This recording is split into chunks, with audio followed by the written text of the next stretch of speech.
You think I know all this better considering that I am actually just sitting on my own desktop. I spend most of my time here. You think I know everything? Oh, that is still set for... Why does that even capture like that? You know, these are too many questions that mankind was never meant to know the answer of anyway, so why am I even bothering? But hello... Oh, that is still aggressively there.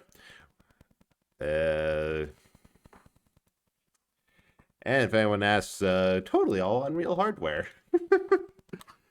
Yeah, no problem at all. Welcome in, everyone. This is first stream in a while, and it is already showing. But yeah, hi, Captain. Hi, Mecha. Good to see you all here. I'm excited to get back to Chibi-Robo because if I... Well, first of all, the fact that my mind is... like that, including mouth movements. That should be a good indication for why I need to be playing this game.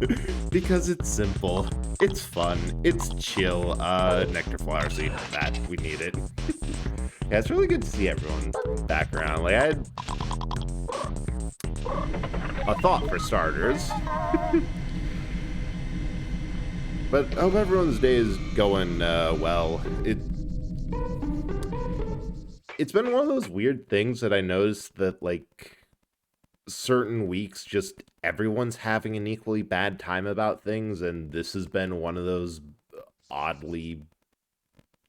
Oh.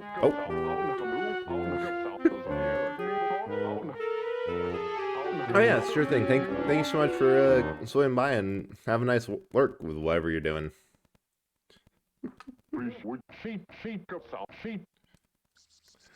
Right, yeah, because we are starting the big part of the story, which is a divorce. We're going to... The final boss of this game is the Sandersons' failing marriage.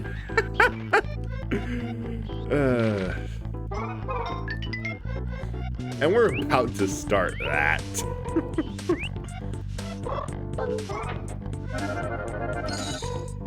It's a little late to stream, and by late I mean almost a full half hour. Technically 45, 50 minutes. 45, 40 minutes, depending on how you count the pre-roll I usually do. But I had accidentally landed into a lobby that just for Destiny with some clan mates that... Oh, you found it. Well, don't tell my wife, alright? Absolutely doesn't even try to say, hey, oh, that's where that went, let me have that. No attempt to salvage the situation. Yeah, well, I'd say can't fault them for trying, but there really wasn't a try there. But they caught on to the fact that I had forgotten I owned the 30th anniversary contest pack for Destiny 2, and like just got a bunch of stuff, including a dungeon and new weapon, hot nonsense like that. So, like, oh yeah, let's do that. Let's do this long, not quite a raid, but a raid light thing. And that started at like 6 or, yeah, around 6, and just finished. So I am a little frazzled like that, because I don't know, there's a weird thing about Destiny raids when being guided with someone who knows what they're doing. Like, on one hand, it is super fun, and it's very appreciative of how I can just go head empty and just get on with things. Because if you look at the scoreboard, I'm usually pretty high for, like, kill count and stuff for Destiny raids and things with mechanics. No. Then, yeah, that's how I am right now. That's what raids do to me. But there's just something, I don't know, I like going head empty and just kind of shooting things, and my hot take is that most Destiny content does not require the amount of explanation or difficulty that most people who, or at least the people who have helped me through the dungeons and stuff, have it as. So, sir, we have a problem.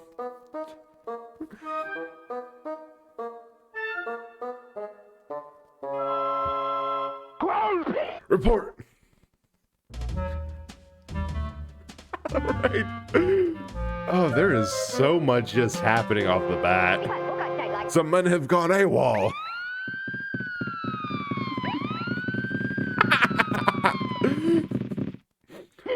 What? How could this be?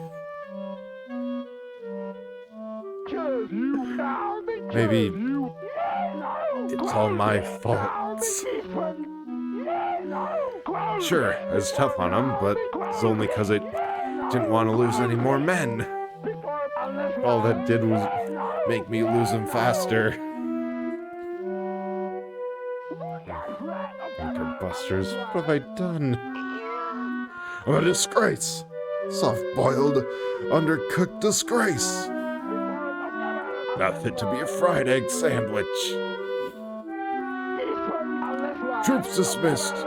You're a disgrace in the name of Free Ranger. I'm not worthy to lead you. Yes, sir?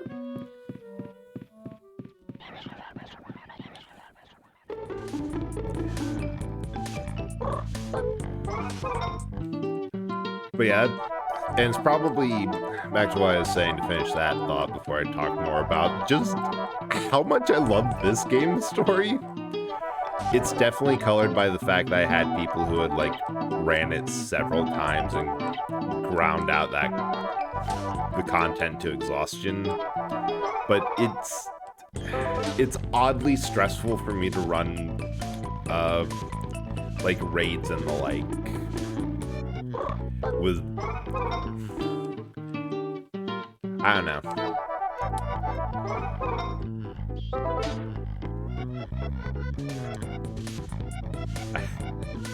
Like, actually, I don't know how to format that thought.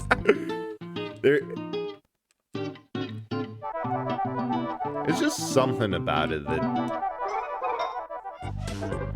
that's oddly exhausting. Private Houston reporting for duty.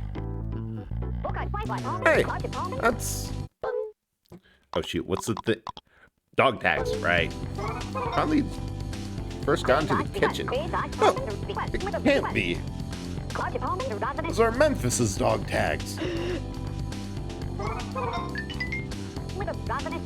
You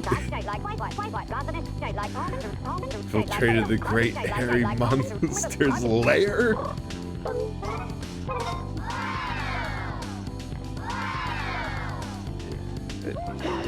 Pipe down, what's going on here? Private Chibi-Robo infiltrated the beast's lair and brought back Memphis's dog tags. What a bunch of hogwash!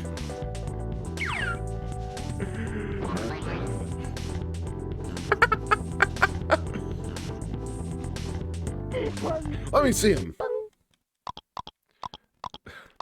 Wow, we just have a bunch of key items and like no garbage.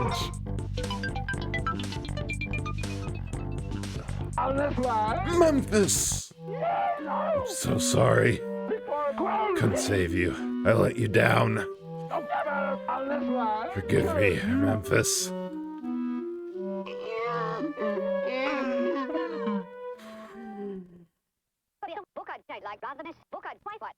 I'll never defeat the great hairy beast alone.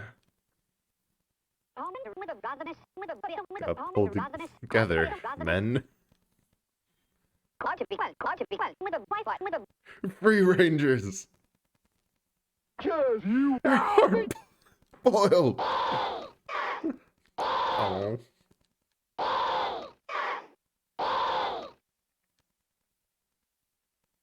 I really hate to admit this, but The last time I've been this emotional at a game was when I was playing Ender Lilies, and that game made me pause to cry. Just come together. It's sweet. Hold up for a second. What if Memphis is still alive? Gotta get cracking to resume our training. Free Rangers are my favorite faction, just for the fact that I will defend the idea that that their story arc is better executed and more emotionally charged than a lot of modern AAA games.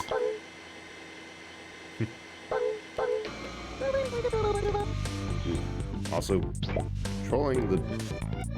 for whatever reason, controlling the controller is a bit weird tonight. Like, it doesn't feel like it usually does. So, I was thinking of doing at least longer to make sure that we hit 3 hours. This might be shorter just because nothing is working. Showed a lot of courage out there. So I'm asking you to do me a favor. Help instructor anti-Tau training. Oh, hell yeah. You on our side will have some serious manpower, robo power. Here, put this on. So, on one well, slap me with a battleship. Even more hideous than the real Tau. Other boys will crack when they see you. And we're heading to the backyard. Suit with the... I'm sorry, that is just so ridiculous. I can't. It's a wagging tail. It looks like it just chomped onto my head. Gonna start our Tau training. This training will help us withstand Tau's fearsome bark. Private Chibi-Robo, this exercise you'll play the role of Tau. Press Z to bark and scare all the soldiers. When your battery's below 31, you won't be able to bark and you will fail. Do you understand? Do not waste your barks. Use them only when several soldiers are together. You need to hear that again. No, sir. Let's begin. Ooh, there's a cluster. Oh, that's 4.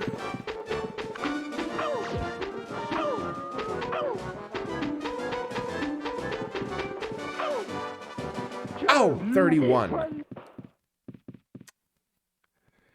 I got too confident with the fact that I got like 4 of them in once. It was helpful, but I think my men are still afraid of the great beast. Give them another scare.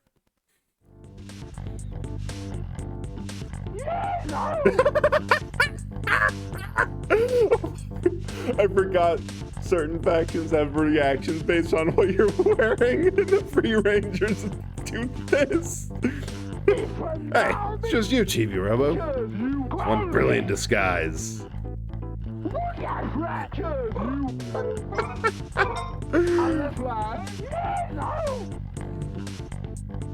This game just has so much charm. Alright, this time we'll get him for sure. Yep. Maybe another part of why things just generally feel weird when interacting with things is,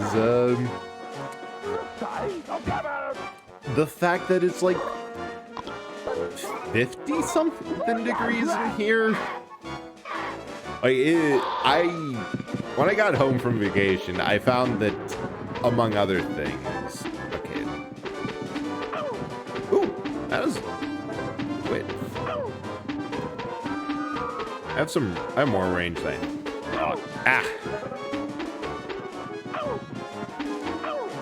one more. No! No! I was too far away!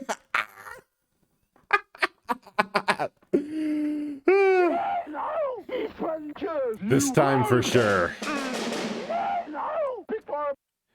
Alright, we're going to fight the family dog, and then we'll go break a marriage.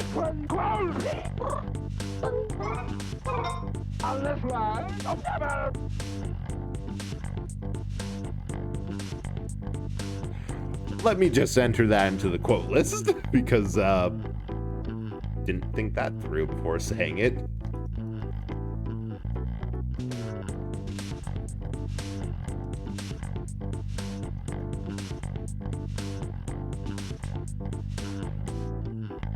Uh, 36. I'm going to have to go through those like one by one of these days to and try to see if I can remember like that and my VOD archive and see if I can match one-to-one of what game. That might be a good like Twitter trend.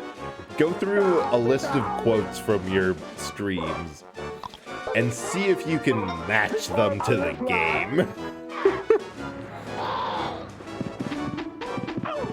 That's 2. Pretty good. Also 2. What?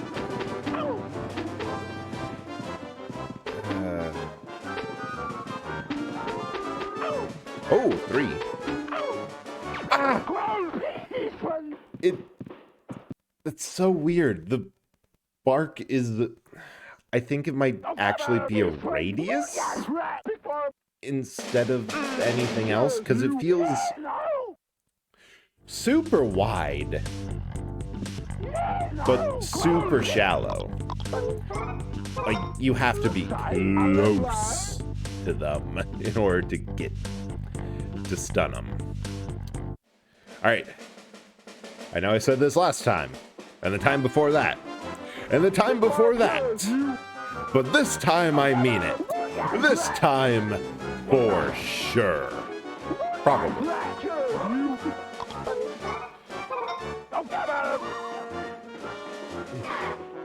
No, I have a feeling if I actually bothered to turn up the heat in here even a little bit, that might help things, because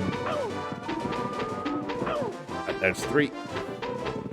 Because I came back to find that oh shit, I was actually right. I wasn't expecting that. Well, hell.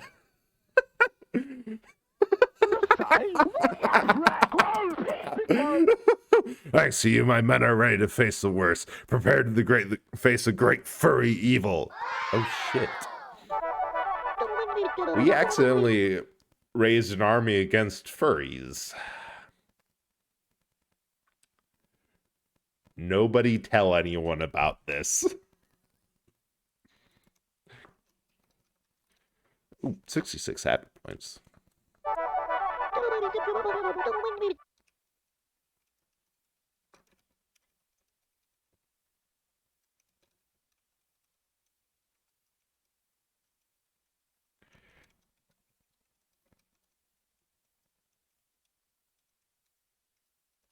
Too many good quotes. Which I realize that quote is just completely counterproductive to the idea of don't tell anyone, but you know what? Okay, time for training is over. We have come up with a plan to save Memphis. So we've drawn up our battle plan. Be ready to take on the great hairy threat. We'll need you when the time comes. Time to take the fight to the enemy. Help us take down the tyrannical Tau. Oh, we're at full battery. I'm Dex. Things just aren't working around here. So drawing a Tau. Gotta come up with a plan to save Memphis. Right, so that we have to come back to them.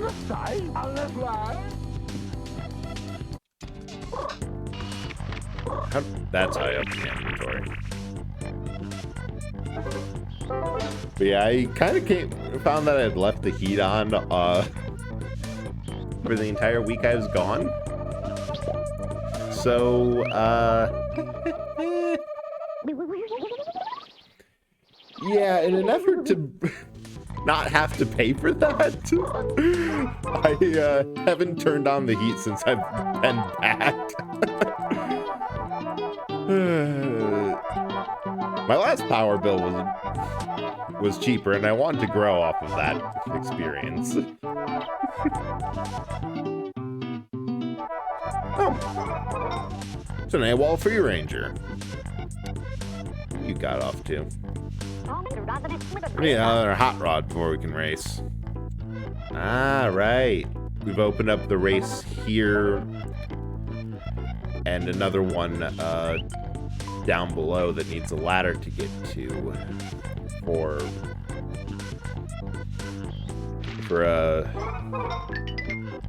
dang. Which need the hot rod and space scrambler we can buy in the shop, which I am slowly remembering what the hell I was doing here, and just realized I really shouldn't have spent the money on that flower seed, because I wasted like one. What the hell is going on here?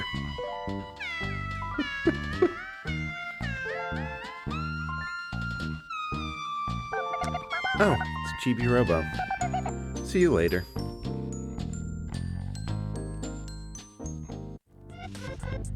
Oh, this is the novel place for you to be.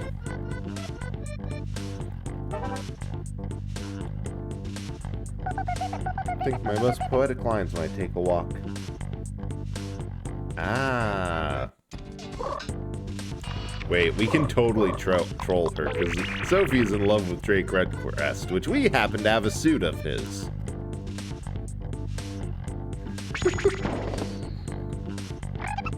Drake! Oh my, you're here to see me? Well, me?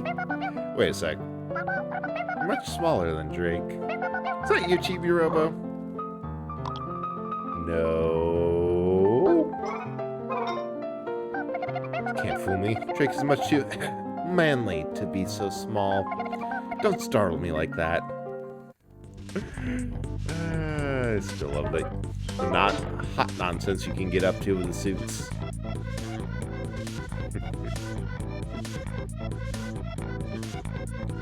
Yeah, also, I love the fact that these... So that guy racing over there is the reason that these banister posts are twisted up. Guess it took him a while to figure out how to drive. Ooh. Tonight is much colder than the other nights.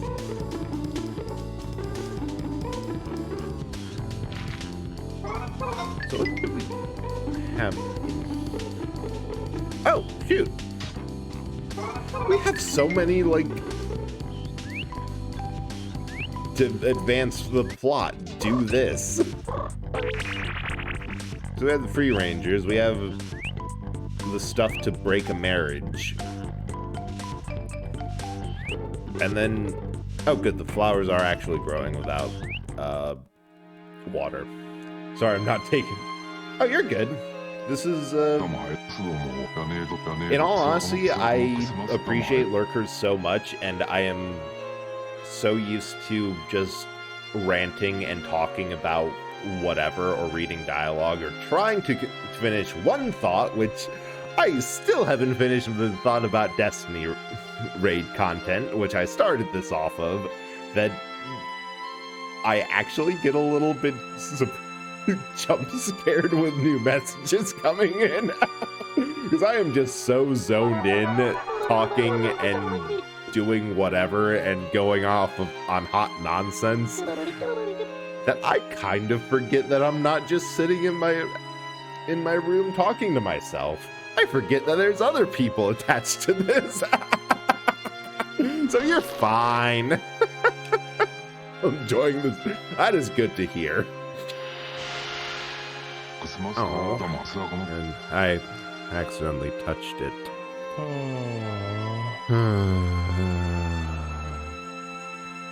I killed it. Made it hideous. Like me. And it was such a pretty flower. Oh. Yeah.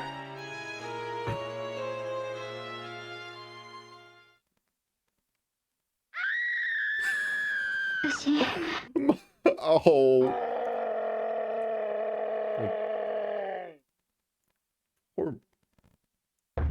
Poor Mort. Poor Mort. This man needs a break. Is he the one who's been bringing me flowers?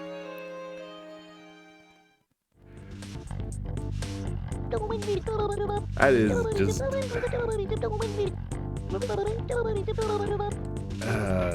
the sheer amount of hard breaks frickin' everyone goes through in this game is unreal. Captivates me. Get lost in his dreamy eyes. When I think of his face, I faint with fear.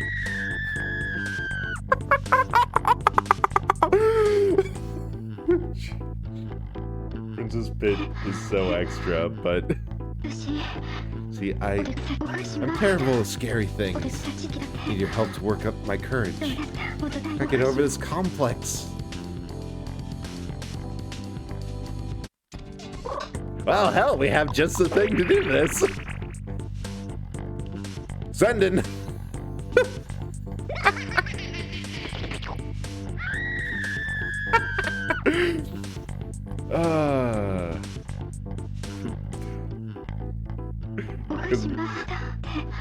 Because Mort gets just unintentionally bashed for his appearance, which he cannot control. Princess Pit is trying, but oh, shoot. Are we going to Pavlov her into...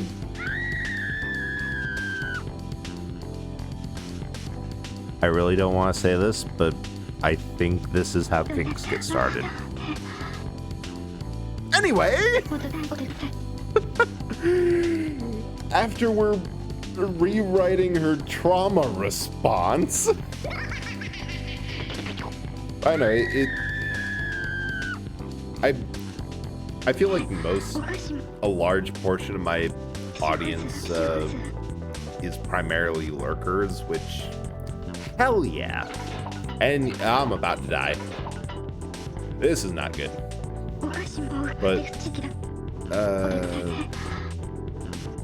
you know what? We should drop down and plug in. It's right the heck over here. And I really appreciate that people are content and happy to tune in and listen to, I guess, the kind of diatribes I go on to. And there was a third part to this, which isn't here. I forgot where I was going for that. Aside from just the sheer... oh, I remembered. But aside from just the sheer appreciation I have for people enjoying this and coming out to the streams, also, like, I don't need anyone to answer this, but I am curious of, like, what parts of the stream is enjoyed.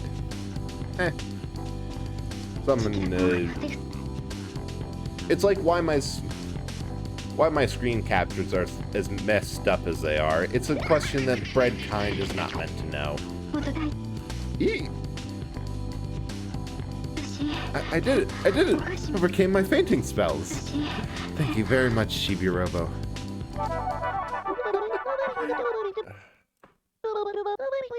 It's kind of cute. So that's her sorted out.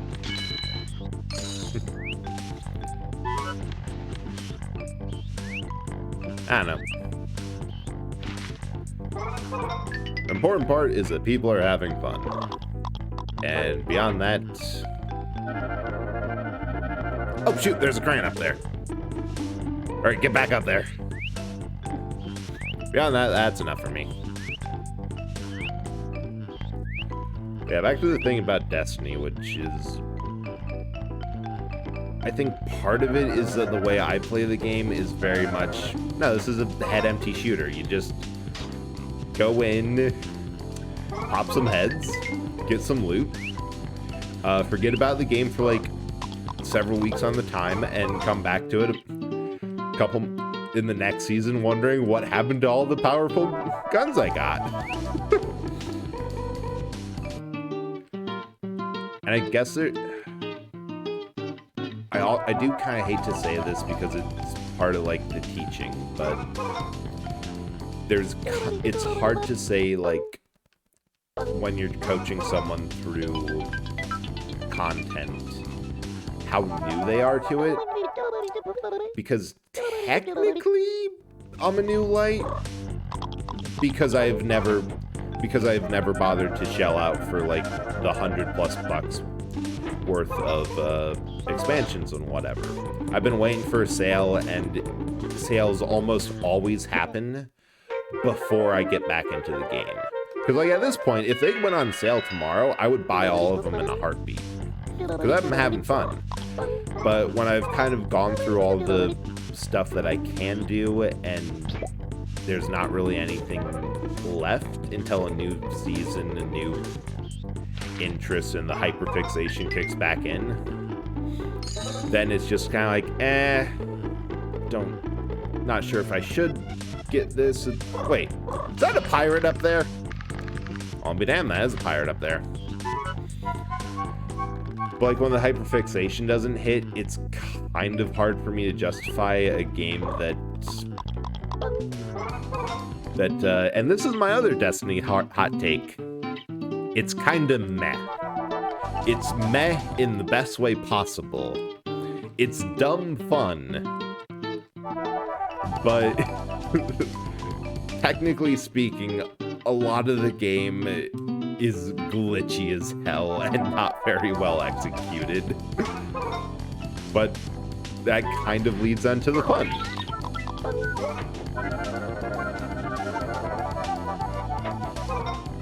So like, but the problem was that a lot of people is that technically I am a new light. Like I'm a new player because I haven't done a lot of the end game content, haven't done raids, haven't done dungeons, don't have a lot of exotics, haven't bothered to grind because the enjoyment I get out of the game is like 5 plays of a standard playlist and that's it for the day. Hey Mart, you doing okay? But also, I'm not actually a new light because the character I play in Destiny 2 was imported to the game from my Destiny 1 save. And that's a game that I played to, again, as much completion as I could without paying a dime for it. Princess Pit sold my face. She must despise me now.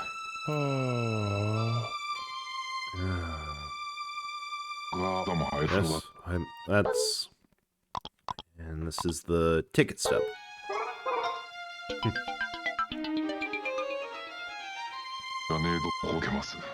This is a movie where I play a hero. You want to hear about the movie? Yes, please share. I was once the star of a film. Sandersons took me under their wing after they saw the movie on their first... Aww. Mort was something... that's so touching that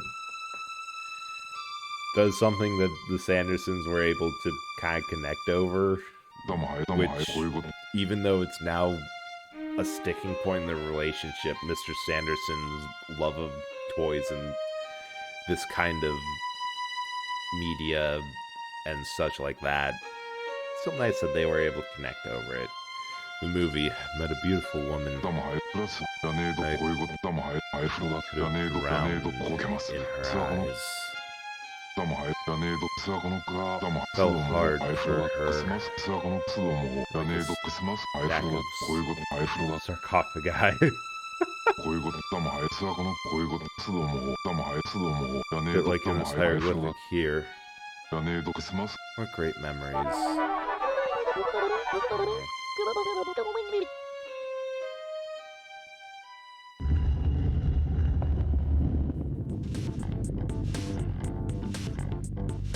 Well, yeah, in terms of gameplay and knowing how the game works and, like, what you should and can do, guess why that's... Bandage? I mean, that's the only thing that matters. Oh, bandages. Yeah. Can I have those? Yeah, certainly. It's just a weird sticking point when trying to figure out, like, how much hand-holding and guidance is needed through something. Which is kind of tiring to figure that out at first for me, I guess. But, I don't know. They are fun raids, and I think I'll have a lot more fun on the second go through anything. Oh, hey, Sith. How are you doing? Hope you're doing well. I was just talking about Destiny, about how it's a little bit weird for me to do, like, higher ranked content, like raids and longer dungeons, because technically I'm a new light, because I've never done any of that before. But also I've been playing for a long time, so I'm not entirely clueless. But it's a weird thing. We're just, pretty sure we just rewired this Princess Doll's trauma response into excitement and have been given confidence back to a mummy. Oh, you had a good day at work? That is good to hear. Oh. Yeah, we've definitely rewired how she views horror. That's amazing. Yeah, that is good to hear. That is like the single most factor on whether or not the entire day goes well is how good work was. Because I lucked out that my work my... Oh, what do you want? Oh, I have nothing else for him. Alright, sorry to disturb you, Mort. That's been an easy week for me at work, which is... That's just generally good to hear. Okay, so... How do we get to that pirate? Aha! A parachuting mission. I get to see you around and... Did the robot get the costume? Oh. This specific or any of the weird-ass costumes that we have available? This one we got from a Buzz Lightyear wannabe who was patrolling the living room. This one we got from when we ran out of battery and collapsed dead. The ghost costume was for this one when we used the pose, fell over, and waited long enough that we got mistaken for dead yet again. This one is from the toy soldiers in the foyer who are mobilizing and training to fight the family dog. And the last one we have is from a frog we found in the backyard, who we hit with a bit of water to revive him. Don't worry, the dog has it coming. Dog kidnapped one of their own. It's revenge and rescue. And this one was from a frog who sent us into the depth of the master bedroom to find her useless boyfriend. And during that time, we got bit by a very old sounding Lego T-Rex. And I think we're still missing a couple, at least one or two. I know one's the thing you get at the end of the game. It's like, wait. Red Crest, Trauma, Ghost, Cow, Frog. What the heck is this one? I know one of these is Super Chibi-Robo. I don't remember what the other outfit is. Nope. I missed. That is annoying.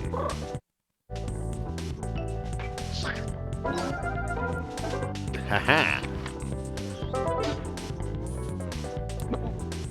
But yeah, if this is the first stream of this you're catching, this game's weird as hell in the most charming way. The next thing we're going to do... Oh, dang it. After we recruit one of the aforementioned soldiers fighting the dog, who went AWOL and decided to turn to a life of piracy, is we're going to be breaking up a marriage by pointing out overspending and one partner lying to the other. Because that's just the game. And I love it. Alright, we gotta go higher.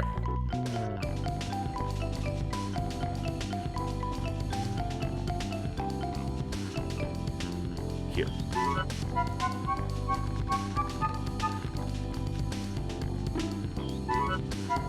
To enjoy what the fuck moments in video games. Hell yeah. Now, since we're up here, what else is there? This is a surprisingly vertical room. That is just a video game that's not afraid to have a bit of character or a bit of abject weirdness to it is an amazing thing. And it just makes it so much more memorable when a game commits to having some sort of aesthetic, i.e. a tiny creature in a regular sized world, and just thinks, what stories can we tell here? Alright, first of all the toys are alive, that's something. Why? I'm not going to say, because I think I accidentally did say it in an earlier stream, but snorkel. But the reasoning is so out there, I want to let it just be forgotten. My name's Maui, practicing my pirate stance. Yarr! What? Captain Plankbeard's recruiting? Thanks for letting me know. Oh. I wonder, because all the free rangers are named after like cities or places. I think I have enough power to get back up there to climb the plant again, and I'm going to be cutting it close, but you know what? I want to get the last thing that's up there. And Maui is also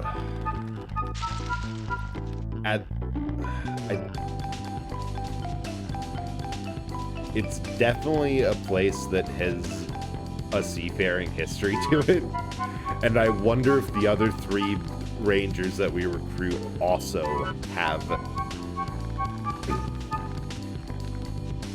that sort of history to it. Oh shoot, we are almost out of time in the day. Because that would just be perfectly on the nose. Actually, no, I think they do, because we found another AWOL soldier who was running,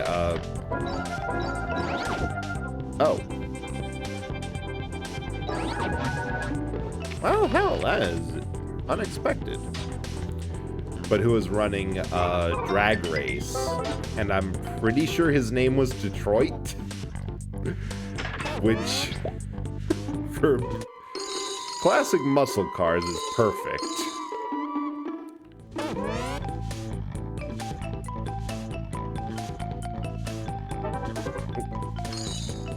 Sweet cash.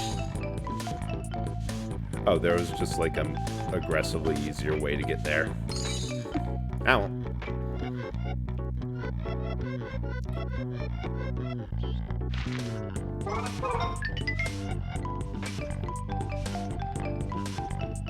just feel that there's something about this, something that's been lost. You see a lot more safe games, big open world games that also don't really innovate much for mechanics. You shouldn't be slacking off. Yeah, but here we are, Telly. Here we are. Oh, but sorry, I don't mean to rush you. You have a lot on your plate right now. Oh, so how about this? Hey, check it out. Though I have no mouth, it is my dream to become a singer. Goodbye.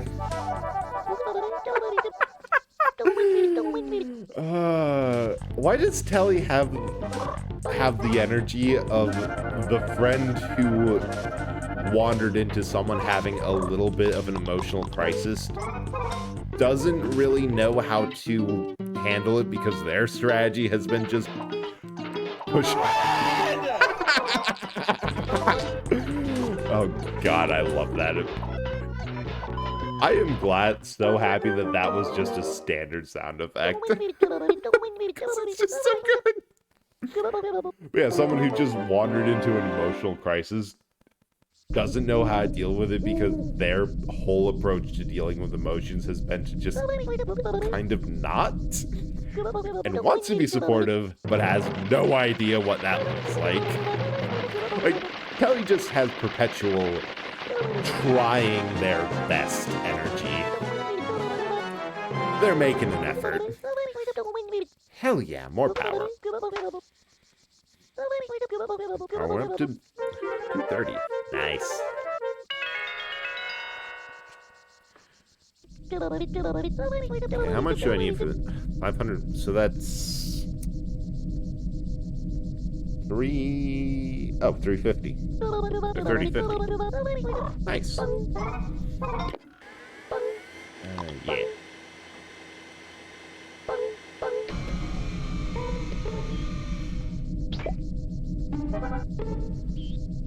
Well, and you see that with back on the idea of why these sorts of games do well.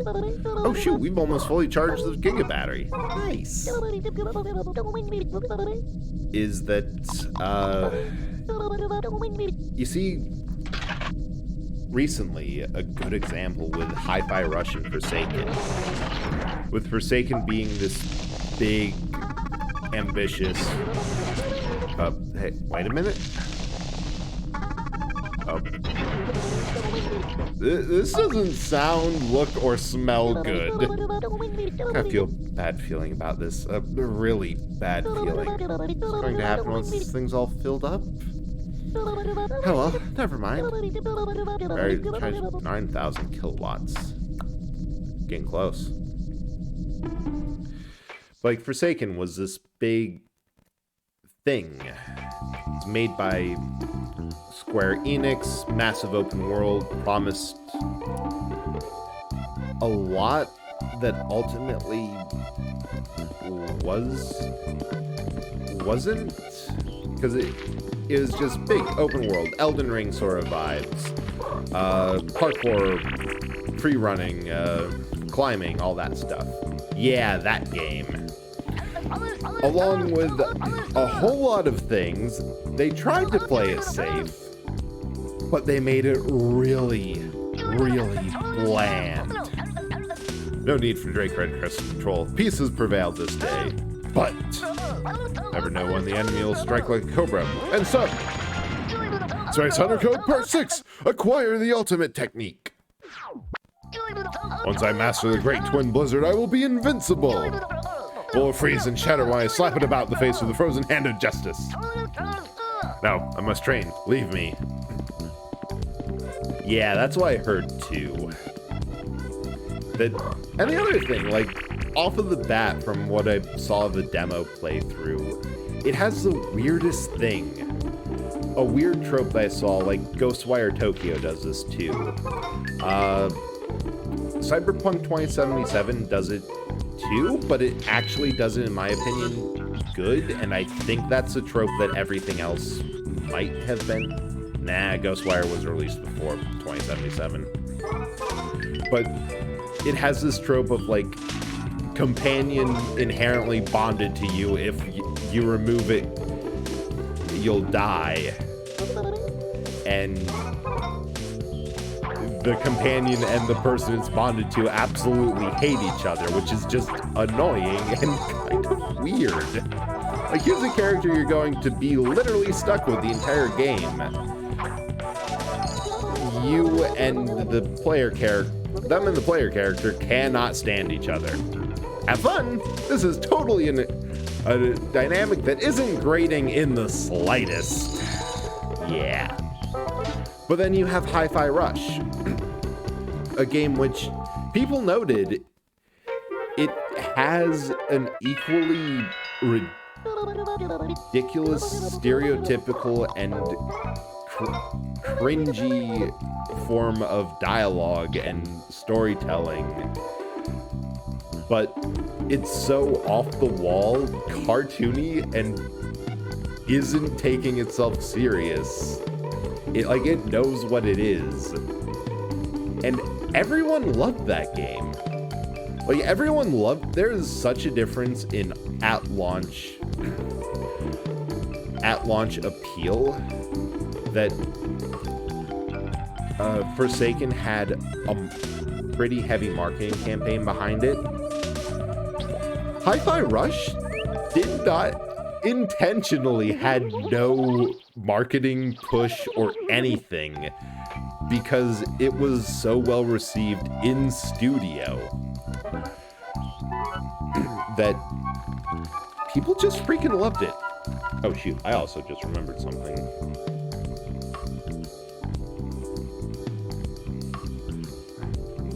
Sith streams too, and also 2-0 is my butter toggle. But yeah, go check out Sith.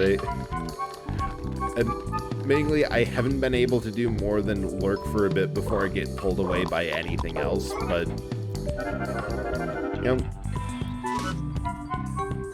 know what? I do love being able to spread support around, and last I saw they were playing New Vegas, which I've been really grateful nobody has mentioned the fact that I have very quietly stopped the challenge run because that was a game I needed a break from and kind of felt like was just going nowhere. But hey, we killed Caesar with the 357 while high on every drug in the medicine cabinet. So I'm good with that. But yeah, check them out. But yeah, I also agree with Sith. Watching the Fish play Hi-Fi, it helps a lot that, like, there is just something about tend to swap.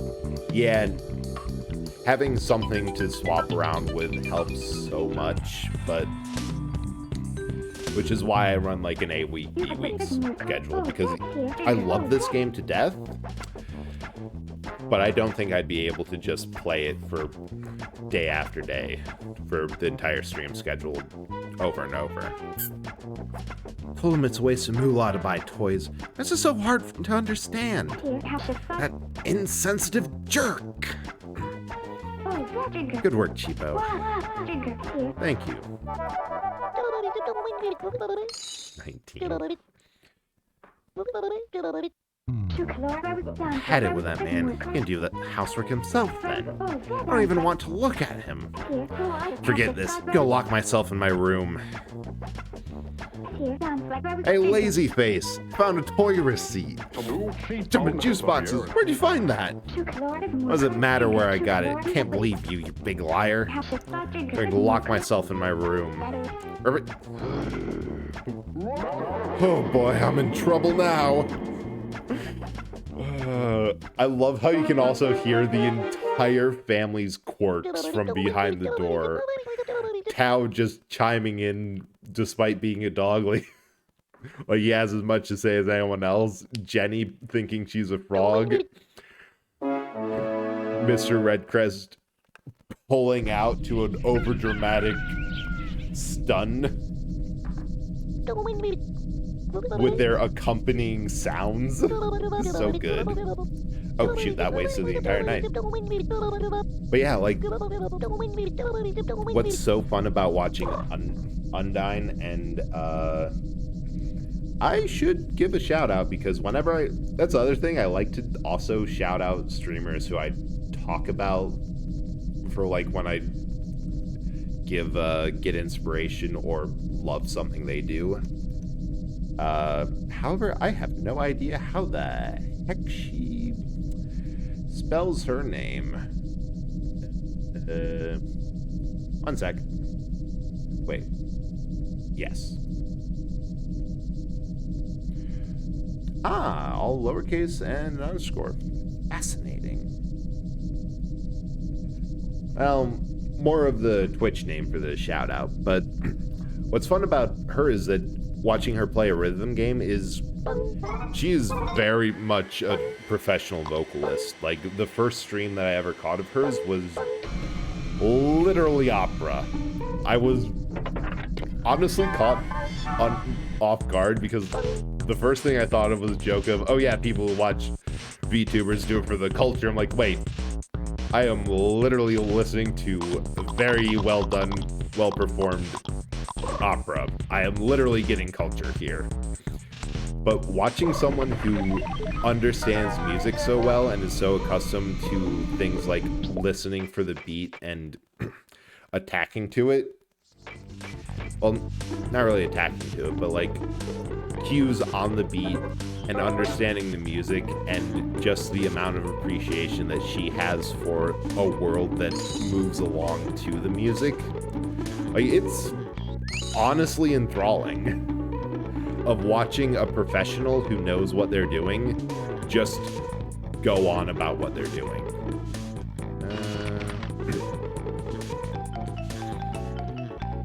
And I think that is a good indication of just how good a game that doesn't...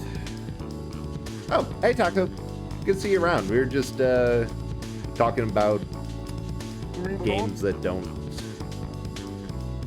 really, that kind of break the mold, do something imaginative, and we also kind of gave evidence to the mother of this house to file divorce proceedings, so that's going on. But how are you doing tonight?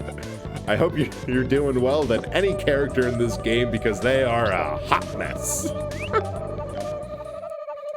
But it just blows me away for nice conversation.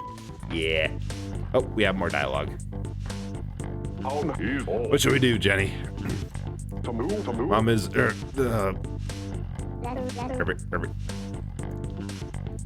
Huh? I'm on this game and I don't like it. Wait, that's it. Can look through these slats. It's my smart girl. Are you a person who is dealing with trauma by thinking they're a frog? The bumbling but good-hearted father? Or any... God, there's just too many characters with individual hang-ups that it's just amazing. Got it. Chibi-Robo. She locked herself in the bedroom. I'm a little worried about her. I need to see what's going on in there. Can't see through the slats. But I'm sure she'll be happy to see you. She's not mad at you. Can you? You help me out?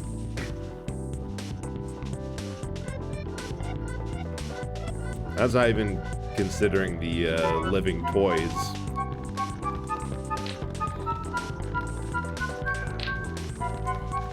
Yeah, because we haven't started. Ah! Almost fell. And there's still one of the toy plot lines we haven't started yet. But the point that I will come back to the point later, because I now realize that there's a whole lot of story going on right now, and I should probably stop trying to make overgeneralize. well, not overgeneralizing, but big sweeping declarations and thoughts about industry and media design until after we have gotten to this point. What is it, Chibo? Something wrong? Oh, my husband must have sent you in here. Oh well, it's not your fault. But let me tell you something. He's not getting off the hook until he's sorry for what he did. Chibo, can you give my husband this letter?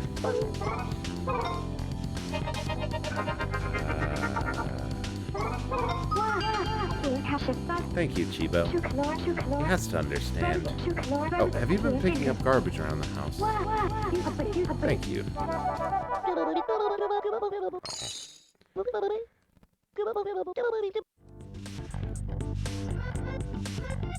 Again, I absolutely love the theory that I kind of accidentally stumbled upon, that Mr. Sanderson is just really bad. Just a minute, Chibo. Being so tiny must make things awfully hard for you. Well, let me give you a hand. Aww. Here you go, Chibo. I know you're small, but you do your best. Oh, she's really nice. I love the theory that Mr. Sanderson is just really bad at, like, spitting out how he feels. So he bought Chibi-Robo to apologize to his wife for how bad the house is and how dirty things get by getting, a cleaning robot. And also to try to make amends for Jenny, who before this point, several nights she'd spend awake sitting outside of this bedroom door crying over just how mad her parents are at each other. And he gives her a new friend, essentially. Something to talk to that isn't one of the people giving her trauma. And she really latches on and helps. But unfortunately, the gesture is kind of overtaken by the fact that Miss Sanderson takes his, "Oh, you just bought that for yourself, didn't you?" But he's trying. Hey, is that what I think it is? This isn't a love letter. Say it is. Thanks, little buddy.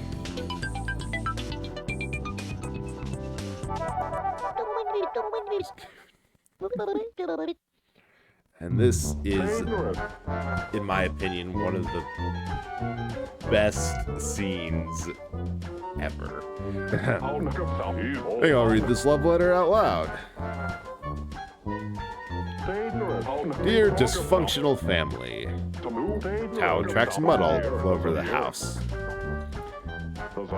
Jenny thinks she's a frog. And the man of the house isn't man enough to find another job. Well, I've had enough. I'm sorry, but you pushed me to the edge.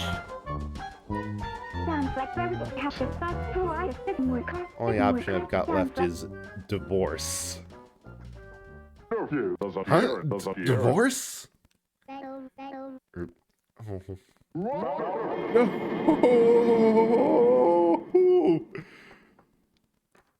And this game was marketed for kids. Got no time to lose. Gotta cook, clean the house, and fix stuff. I have to win her back. Let's go, Jenny. Come on, Tao.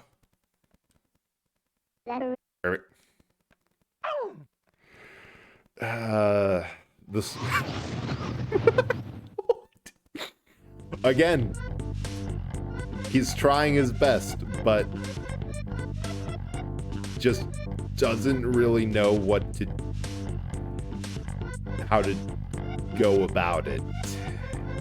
Like, he just has such a different energy than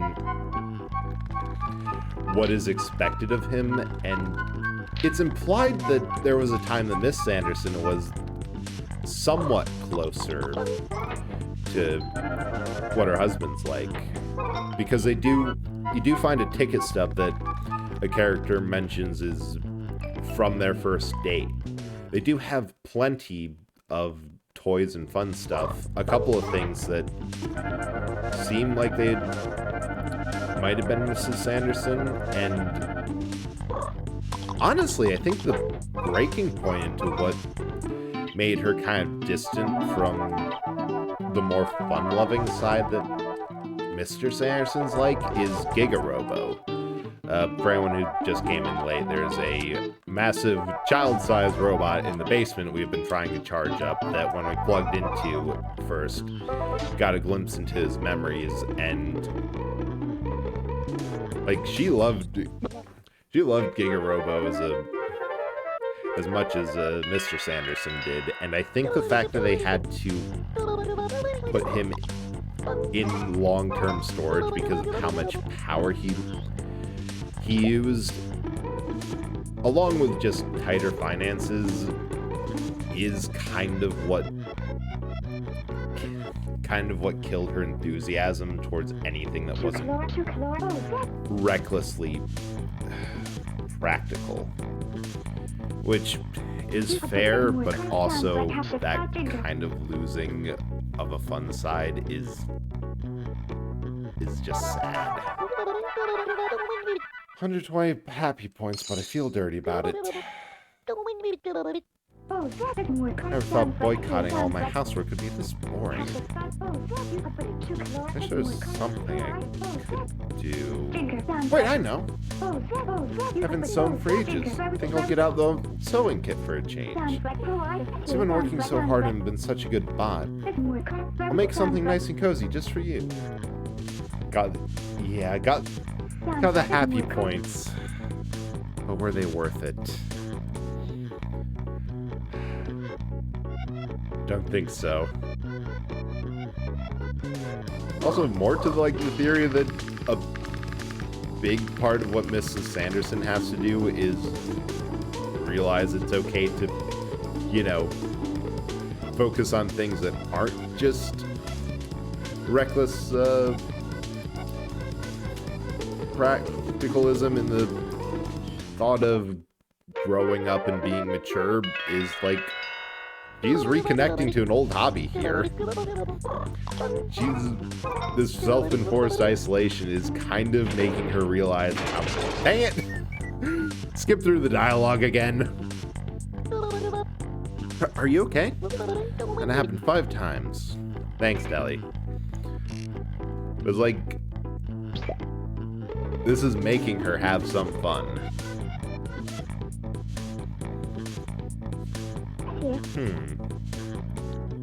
I wanted to make you something, but there aren't any old clothes. Can't make anything that material. What should I do? I'll hunt around a bit for something, so just wait a little longer.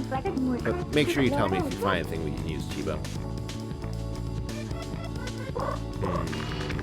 What do we have around? Small handkerchief, old boxers, outdated scarf. Alright.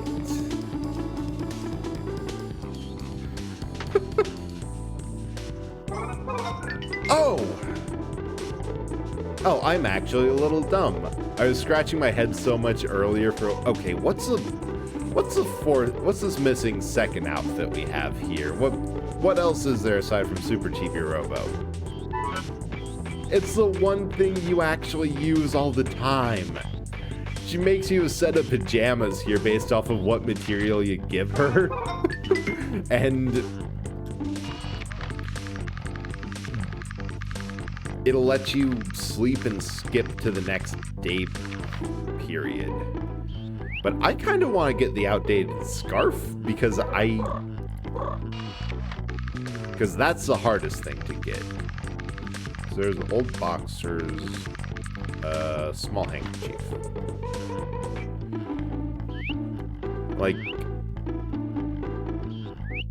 I don't think I've ever had them made out of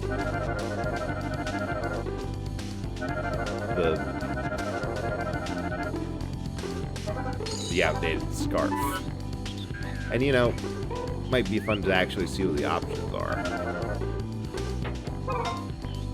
But this doesn't seem like enough material for a full suit of Robo clothes.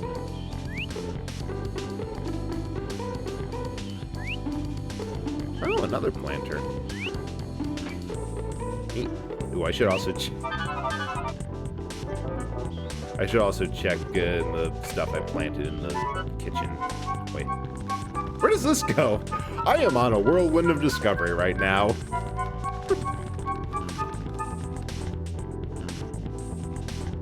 Ah, no. Okay, that's where that goes.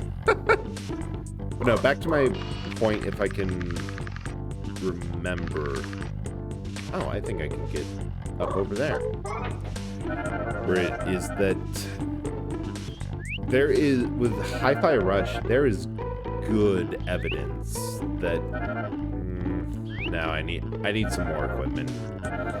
I need to find and beat up. I need to get more scrap. That's what needs to happen. But there's good evidence that players love a game that takes risks, a game that allows itself to be cartoony. Because that game is honestly a ridiculous concept. Sci-fi anti-corporate rhythm game where every character is absolutely off the walls. Its sense of humor is also... Oh, that is nice that she helped you out.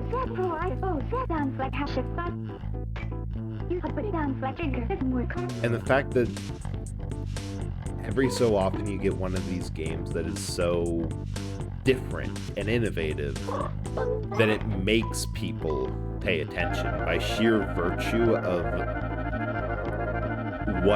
how well it's done. Because all of the kind of stagnant things you see in games are because a lot of studios, aside from indie games, which don't really have the resources to dominate the market and say, this is what we're doing. Oh, hey, Space Scrambler Duo. The way that, like, a AAA corporate game does. Aha! Here's the spiders! Means that a lot of innovative ideas don't really get fleshed out. Or also that indie companies aren't able to make games and mechanics on the same level as large studios. That's also why I'm so excited for Breath of the Wild 2, because from what we've seen, they are doing some really interesting stuff for how the player is able to interact with the world. Like, the fact that you can make your own vehicles. Like, if you need a raft, cut down a couple trees, move them together, which that's another thing I don't think many people have seen. The fact that they've upgraded kinesis from being able to just affect metal objects to being straight on anything. And being able to build your own rafts, build your own vehicles. Like that. Build your own weapons. Like, you need a hammer? Get a stick? Get a boulder? Boom. Hammer. You got some guy over there that you want to poke with a pitchfork? Well, we have so many ways to make that longer. And it's interesting. Yeah. That's what we needed. Hammer time. Ribbit. Ribbit, gimme. Ribbit. Alright, we have some frog rings. Here you go. And it's really important that to have at least someone, not just innovating, but innovating on ways for how players can interact with a game's world. Because there's a whole thing of... It's actually been before video games that in order to have an RPG, you need some sort of combat method. It's a fact of tabletops that of tabletop games that's been true since way before board games were able to be put to screen and such in the way they are now. But the problem is that so many games focus only on fighting that you end up getting games like Insurgency Sandstorm, which is essentially a critique against modern FPS games that I'd say is one of the few games that does a good job of every step of the way. The game is saying, hey, you're doing something very bad here. This is playing out in very typical FPS Call of Duty-like methods. But in actuality, you're not a hero. And this is pretty horrific. And this is also entirely your fault. Magnum with a bio. Oh my god, that is hilarious that the crafting system, the mod system in that game is lets you do that. But the problem is that a lot of games... Hey, check out that outfit. You're copying my look. Oh yeah, we can talk to the dog now. Hey, wait a sec. Can you understand me? Hell yeah. Wow, for real? That's amazing. That's so cool. I love this game. Let's see what else he has to say. Also, fun fact, the developer of this game makes it a point in every game he makes to have a black and white dog with that pattern and coloration named Tao, because that's his dog, IRL. And after a while, it became a memorial to his pet. But from what I was saying, the only way... The way players interact with the game world, and this is also why I have mixed feelings about Undertale, because that's an entire different rant. Depends entirely on what tools the game gives the players. If the only tool you give the player is a hammer, they are by default going to treat every encounter and obstacle like a nail. And if you get mad and blame the player for, oh, they always only treat these obstacles like a nail, they never try to do this or that or blah blah blah. The only person you have to blame is yourself for not giving them a socket wrench or something or some other tool to deal with these issues. Another example is stealth games. Games like Metal Gear or Deus Ex are, in my opinion, explicitly bad about this. Especially Deus Ex, I think it's Human Revolution onwards. They give you this choice. You can either go through the game, guns blazing, as loud as you can. Chibi-Robo! You stand there, you'll get all wet. That's dangerous business for a robot. So stand back. But they have the classic dichotomy in stealth games. You either go lethal, killing people, removing them entirely, or you go quiet, either sneaking by them entirely without removing them, using a tranquilizer gun, hiding the bodies, being real careful.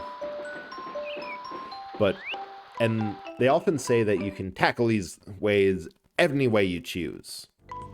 But in every one of those cases, with Deus Ex, Metal Gear, Dishonored, the bad ending is tied to how lethally and loudly you deal with these issues. And there's a reason for that. If you go through it stealthily, often the knockout things won't remove enemies from the map permanently. You have a limited amount of time before they wake up. Now, dang it, I keep on skipping through because I'm talking, which is triggering the pan fall. Oh, Dishonored's art style, that I cannot blame it for. Like, I am bringing up these games as they do something bad, but they're also still amazing games. Like, Dishonored looks amazing. Metal Gear plays really well and has such a great sense of humor, and its whole storytelling of going back to, this is like every spy thriller on crack. Plus, say what you will about Kojima, he does at least have he does have talent when it comes to writing stories and doing good sci-fi world building. There are some things you can say against him, but that's a whole other thing. It's just that with these games, they incentivize stealth by locking you out of the good ending, and oftentimes better rewards if you don't play by their rules and play it stealthily. Because you can. And that's one thing I've always felt a little bit weird about Metal Gear. Like, some games will treat lethal approaches as morally bad, but also, in the context of the games, they are soldiers. Like, who could believably be given a pass as, that's a whole other discussion. There's a whole other discussions here for some reason, I don't know why, of how well just following orders applies. But, like, in active combat situations, it's always seemed a little bit weird that the game where you're playing soldier has a problem with you killing. But I digress. A lot. And it's always been weird that games that have advertised themselves for play your way. The reboot for Thief has the most brutal difficulty. Get spy, you lose all progress. Damn! That is brutal. But they've always used, for games that said you can play it however you want and tackle these challenges however. It's always been, but if you do it stealthily and make it harder, the game won't yell at you for it and won't make you feel bad for choosing a path that we have undergone and allowed you for. Which, again, if you give players only violent means to deal with issues, they're only going to deal with things violently, because that's the tool. In order to get around this, the game had to be nasty about it. Hey, Butterfly, how are you doing? Good, so good to see you. I hope you're doing well.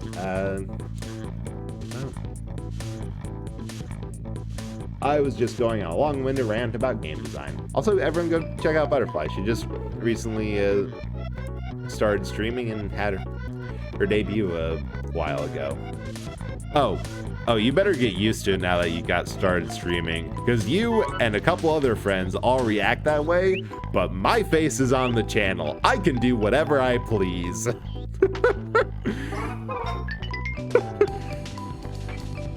Just hell yeah. You'll love to see that sort of support. And the fact that it comes from people saying, oh, no, please, just makes it a little bit nicer.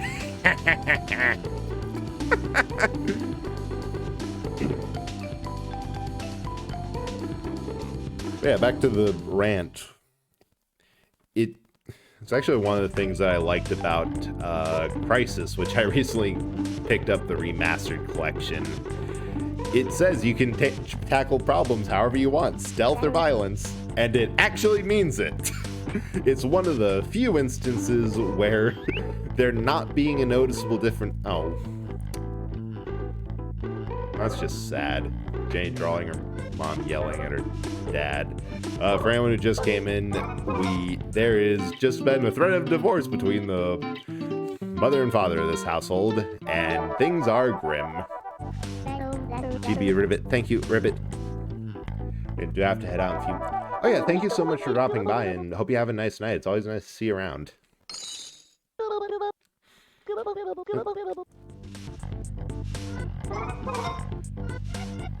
But that's what I've been. That's kind of what I like about games like this, or I think the only other real examples of older RPG called Moon, which was devoted to largely don't fight, and we'll give you a good reason and mechanics too. Which is, it's an interestingly new way to let players interact with the world, to give them a meaningful goal, a fun way to reach that goal that isn't violence. Oh! Chibi-Robo. There's a new product available through the online store. Let's see here. Ah, there's some new Chibi gear. They call it the Chibi Radar. Ooh, one of these you'll be able to find things not visible to the naked eye. You have to buy it and see if it's true. Like here, like save? Yeah. And I think even though that Breath of the Wild 2 still uses, like, violence is still the primary way that game will have you interact with the world, because it's hack and slash. Oh, living room bridge. Fine, I guess I have to get that to get the foyer stuff. It's still interesting to see how it has redone or takes new approach at things like weapon crafting. You can use your environment a whole lot more to your advantage by just gluing things together. Or traversal. You can make vehicles and pilot them alongside with what challenges and puzzles they might put up there. Yep, bedroom bridge. That's what I want. Dang. Well, I'm going to have to find more spiders and beat them up. But first things first. I can fully charge this thing. Finally. There we go.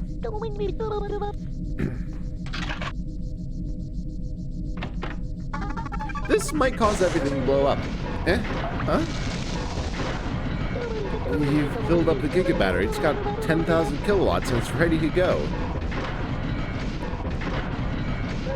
Congratulations, Chibi-Robo. You've done a... Huh? I forgot it actually did that.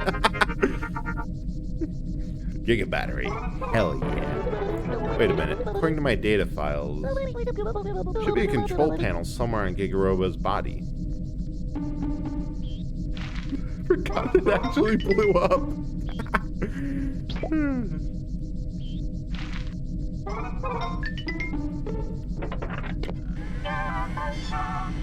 Yeah.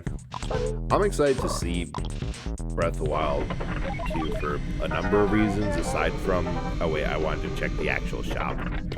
Aside from interesting things it's doing in regards like that. Oh yeah, no, I don't have enough of Chibi Radar. Gonna have to grind some cash. Largely just because I enjoyed Breath of the Wild 1. Even though I think it is kind of a travesty that they moved away from larger dungeons and the more regular loot. Because I missed the hook shot. I missed all the dungeon items and the puzzles that they could do with it, but I understand that they kind of had to give every item to you at once, or else they couldn't have had a free-formed do what you want, where you want, as you want format. Because if you need the hook shot to get... Because that was the thing, and that's why randomizers worked for Oh, yeah, that's Living Room Bridge. I can explore a lot more up there. For Legend of Zelda games. Because technically, there's no story triggers. There's no, oh, after this, you can go do this or this. You can get in and complete the dungeons at pretty much any point. It's just the fact that you can't get into Dungeon 3 until you complete Dungeon 2, because to open up the path to even get to the area around the third dungeon, you need the item from the second and the first. Which doesn't work with Breath of the Wild's overall design philosophy. Hello there. Oh, hey, there's an outlet up there too. Sweet. Let's reposition this and get vertical. And you know, the more interesting things Breath of the Wild will do, the more other games will kind of mindlessly aim it. Because, let's be honest, there's a reason Genshin Impact did so well, and it's about 50% anime titties and 50% blatantly stolen mechanics from Breath of the Wild. It does have a pretty good story, but the fact that it came out alongside Breath of the Wild being, like, ending what people could do with it,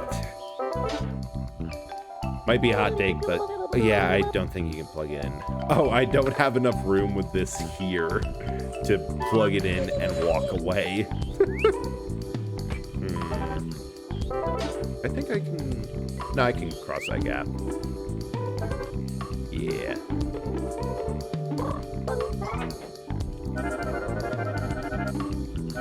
Oh. And you know what? I am kind of okay. Oh. Wait. That's supposed to be just a page from Jenny's sketchbook, but it still has the ring binders like it's supposed to be in her sketchbook. Oh, amazing. But as I was saying, I'm kind of fine with AAA and larger games, and just other games in general, mindlessly copying what worked for another thing, for two reasons. In many cases, those mechanics are actually fun. Like, I rag on it a bit, but I can see the appeal behind open world games because it is fun to have a big thing to explore. And if you have enough companies do it, eventually you get a couple that, well, you do just get a couple that do it really well and iterate on the concept and knock it out of the park. You get a couple that don't do it so well, and those are funny because it's obvious that they are just thinking, okay, this worked for them. They're a big company, so it'll work for me. I think there's 3 more chibi doors here. I am not entirely sure where they are. There's one by the phone. There's probably a couple that need the chibi radar. There's probably...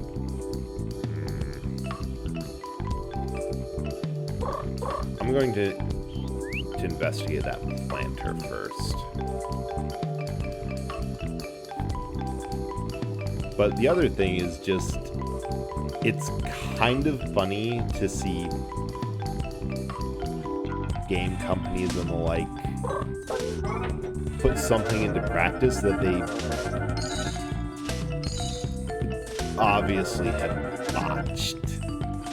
Like Ubisoft's map soup of, oh, people like open world, people like stuff to do in there, we'll fill it with stuff.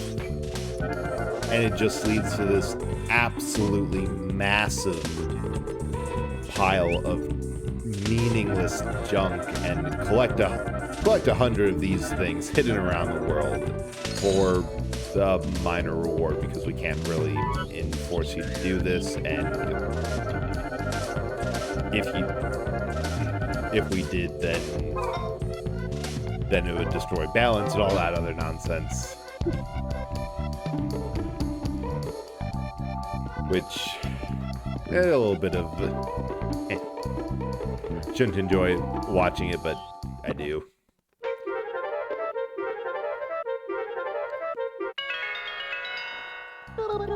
There we go.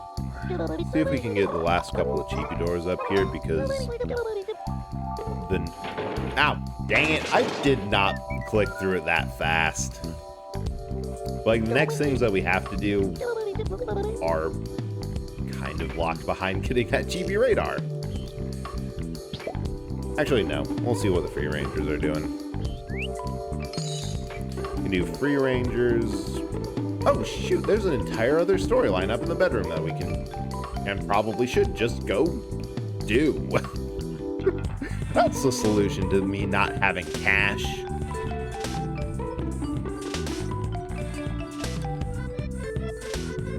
Partially because I'm not sure when they're going to be ready. Let me try just talking. Hey, it's just you, Chibi-Robo. One brilliant disguise. Love that.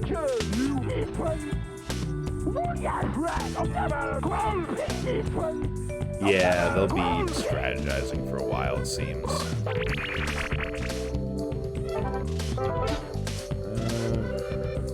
There are more enemies to fight over here. No.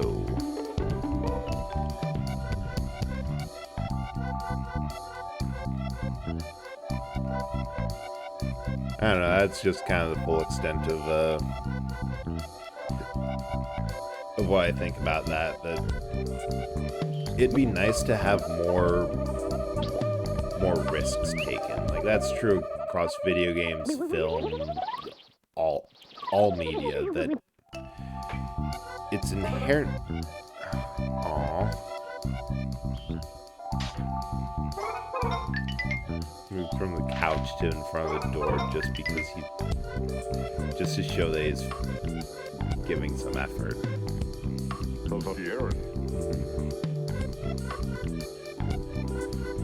Good for him for really trying in his own weird way. Hey, what you doing? What a thinking, man, especially now that Drake Red Crest. Sorry to bother you, Chibi-Robo.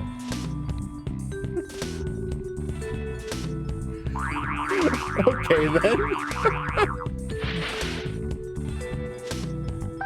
Ooh, feels good.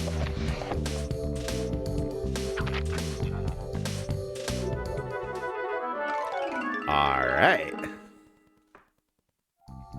That's a love letter, and that is giving me some ideas. But I'm going to pick that up later.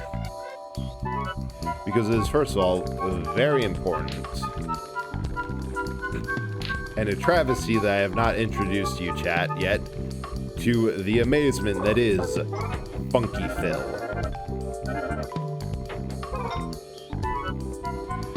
Because, god damn. Again, the character's design. Game took risks.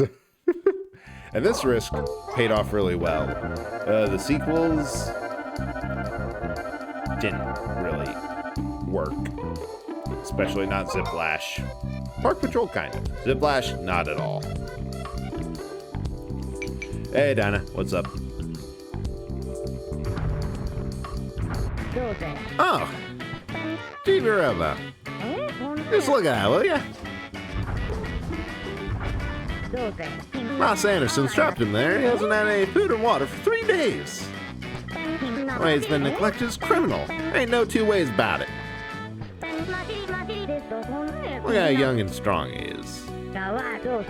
It's a picture of gallantry. If only I could open them blinds. Ain't nothing but wishful thinking, though. I were prone to melodrama. My phrase is like this. Dum dum dum dum. Old Dino can't open the blinds. Will Funky Phil ever know freedom again? Yep, I reckon that's what I'd say. Pretty sad, ain't it? If only somebody could open them for him. I'm somebody. I could open those blinds. Hang on, Funky Phil! Also, the fact that every character kind of has their own sound font. Like, Chibi-Robo has piano noises. Dinah and Funky Phil has their own actual funk. Come on, baby. Come on, girl, don't be like that. Come on over here. Please, I want my funky knees here. Okay, so I don't have these, but give me some funk, fresh love, or never get my funky self out of here. Work with me, just a little bit. Huh? Hey, Funky Robo.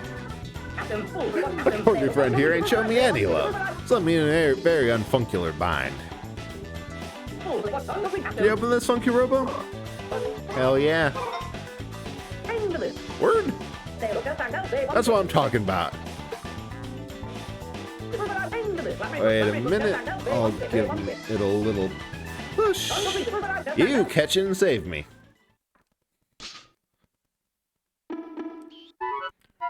It's like the auditory equivalent of every character needs a distinctive silhouette.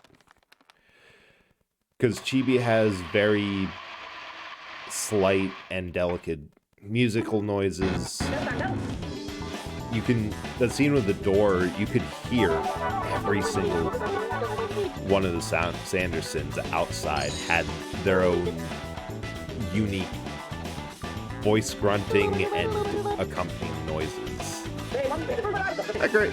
It's just a nice touch. It's very unique, and it's a case where if Chibi-Robo and walked around and made actual realistic sounds, it would have been worse. Crazy Miss Sanderson just has to shut the blinds, like anyone's peeping in her window. Now I'll be able to kick my funk into high gear and practice my moves. Oh yeah, Funky Robo.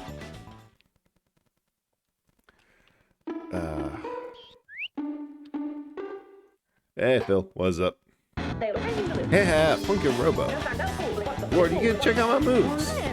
Howdy, Funky.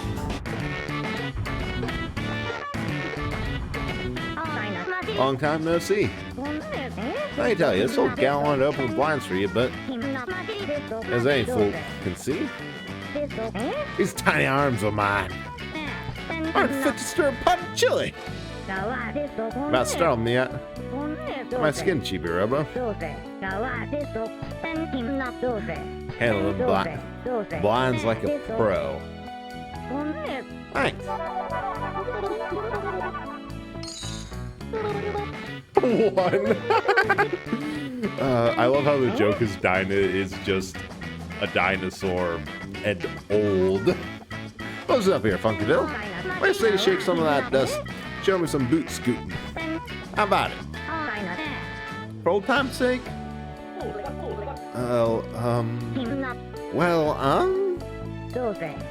Ain't no kind of answer.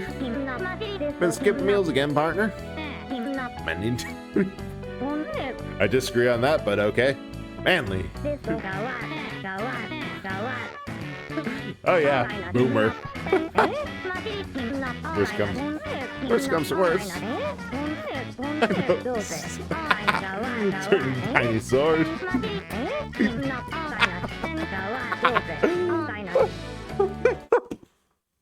Oh, this is awkward. Oh, stop your wool, you dang fool. Just pulling your leg, or stem. It's a joke. J-O-K-E. And stuck inside all the time, so you're plumb crazy. How are you gonna get ahead in life if you ain't got a sense of humor? Come on, let's get a move on. Hold everything. I got a riddle for you. You know what kind of race a T-Rex can never win? Answer's right in front of you. and arms raised. That was awful. That was awful. Oh, gag. Oh, like my arms. Got a million of them, fellas. Hey, I ain't done yet. Oh, he's just getting started. All night funky.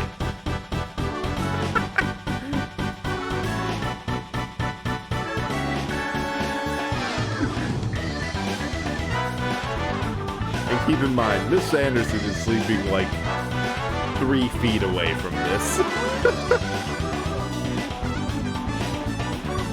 Like, there's a whole show going on here. Hopefully you won't wake her. It's like I remember. It's just back there. 10 years younger. That boy'd be mine for sure. Ain't no 2 ways about it. Right, Chibi-Robo? Hell yeah. Iron Tootin'. Brighter than you look, partner. What incarnation? Funky Phil. Something fell off you. It's a darn gold seed. Why am I blushing? It's only a seed. Stop having that. Yes. Go get a seed and see what it is. Oh, that's not charged.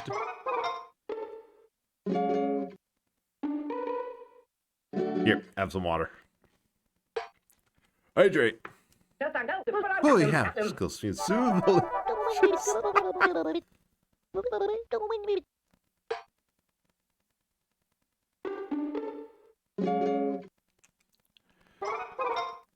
Okay, so the question I have here.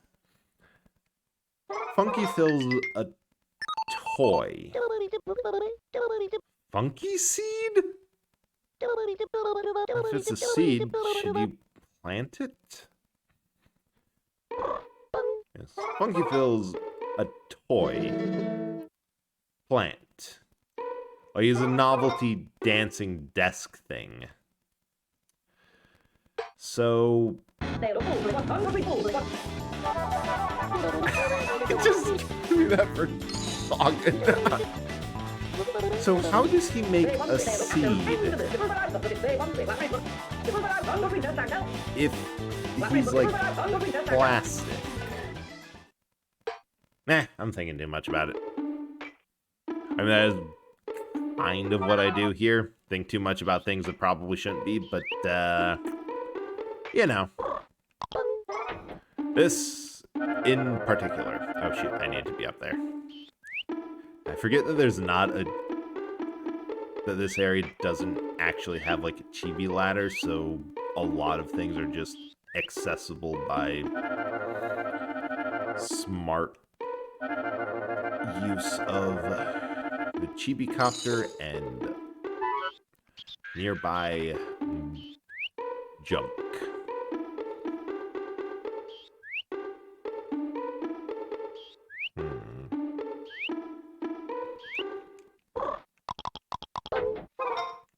All right, Funky Phil, prepare to be a father.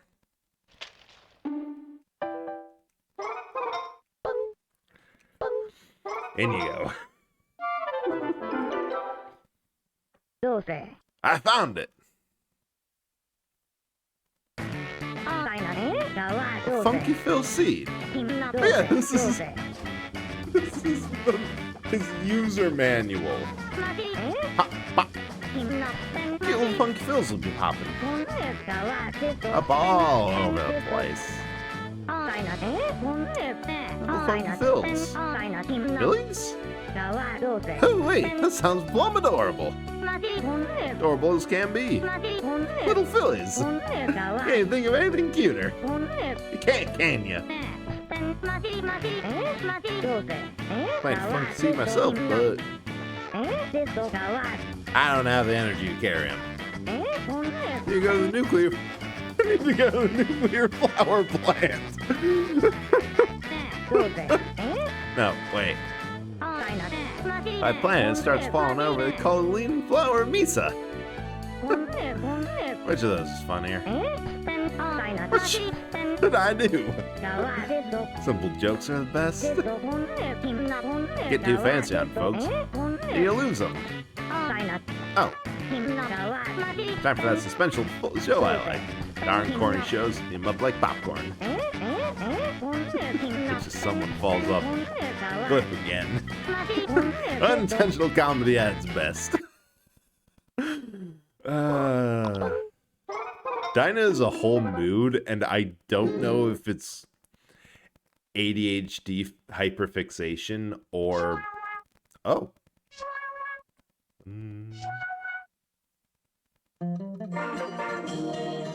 That was fast. Hey, Phil, you're a father now.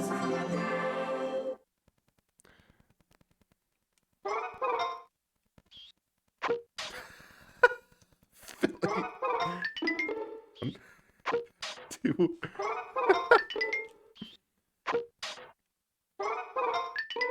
Well, now what am I going to do with the... What am I going to do with the rest of this syringe of his sweat? I swear, this game is so good for adding quotes because of how weird it is.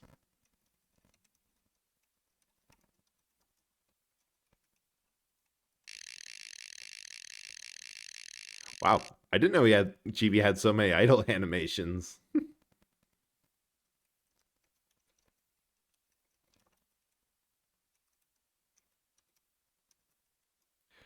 Okay.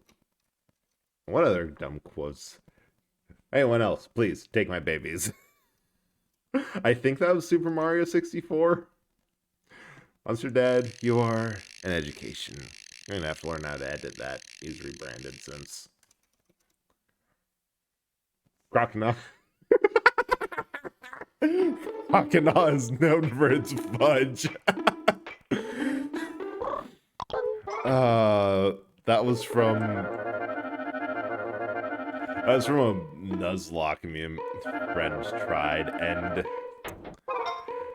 emphasis on tried. I never got to the first gym because his whole strategy was run in, do no grinding, and then wonder why he kept on getting wiped at the first gym. Oh, God, it's been a fun time. Hey, Phil. Got something for you. Oh, now, Funky-Robo. What's got you feeling so unfunky? Your kids.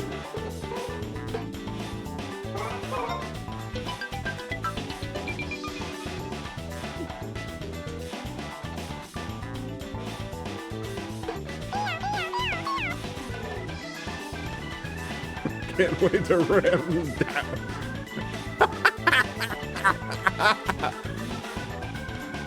Can't wait to ram down someone's throat. Ram dow weapon. So fun.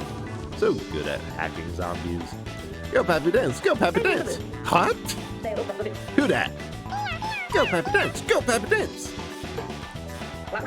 Where'd these kids come from?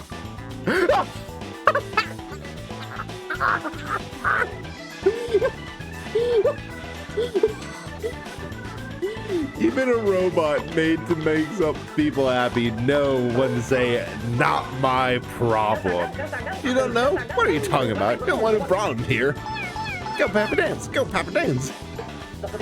I ain't your old man, you funky little dudes. Go Papa Dance, go Papa Dance. Come on now, not your daddy. Alright, that's enough. For the last time, I am not your pappy. Oh, made them cry. Judgmental stuff.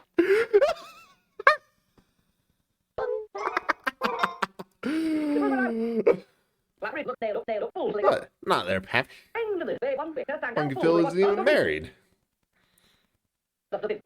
What? You looking at me like that? Sorry, one broken family in this house, Phil. I ain't letting you make a second. Right, how about this? I ain't your daddy, but I'll show y'all how to funk like a villain. What? Funky-Robo. Gone down to the living room, bring me some Drake Red Crash wax. It's a perfect tune for a group this big.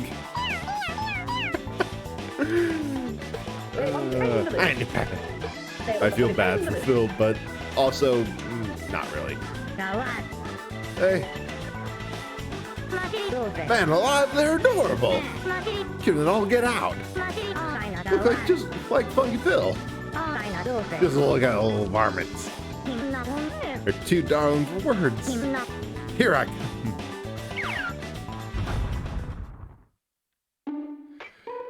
Somebody go assemble Dinah.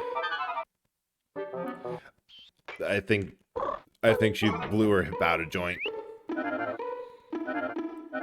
Again.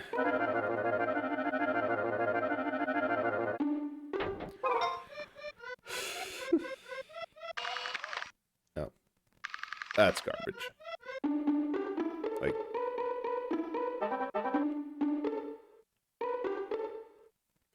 Wait, like, actually, where'd she go? Oh, she's up there just enjoying the show. That's fine, then. Oh, I'm at, like, low power.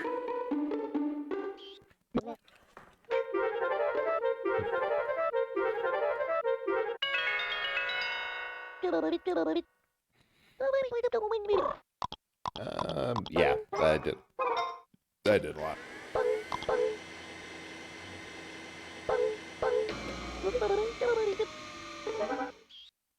Oh, good. I avoid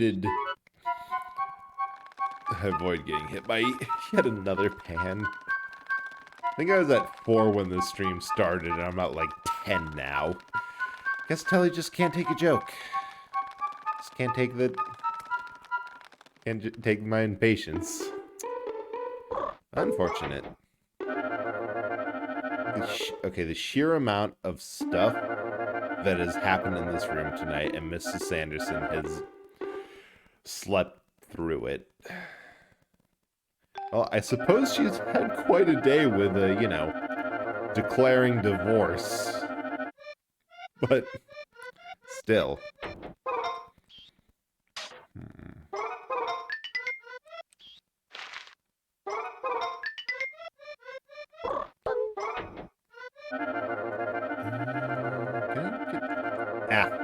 Almost. Wait, can I get there? Almost. Want that block? I don't think I can put... Yeah, you can't push the chibi ladder we got over carpet, so I can't push it over towards that door and down around.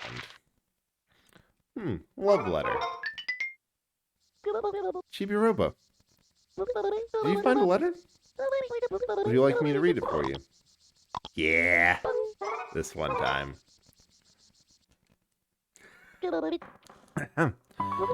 Dearly beloved, red. The vibrant red of your crest represents your burning passion. White. The pale white of your uniform represents your pure heart. 2 colors mingle to make pink, the color of my love. Listen to the beating of my heart. Hear the pulse of my love. I am a slave to the brilliant hues of your love.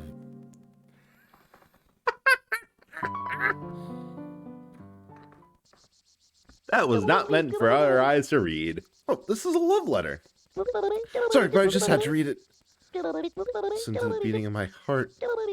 Heard a strange sound the other day. Must have been her heart beating for me. Oh, excuse me.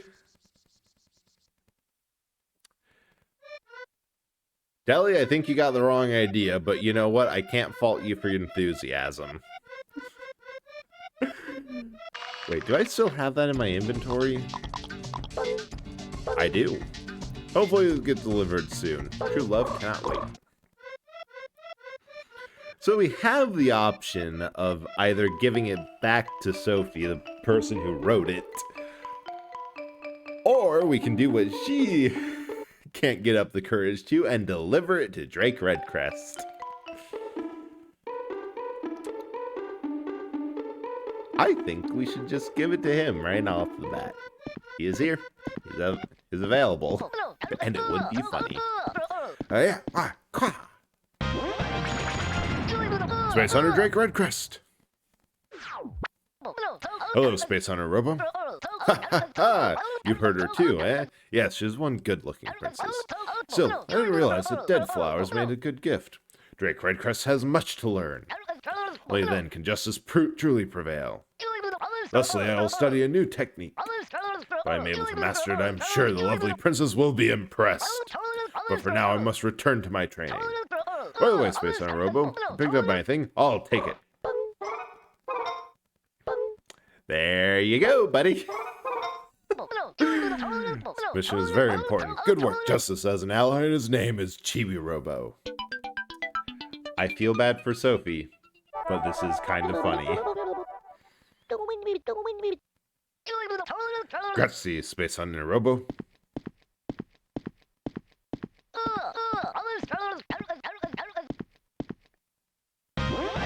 Oh. I expected more to happen off of that.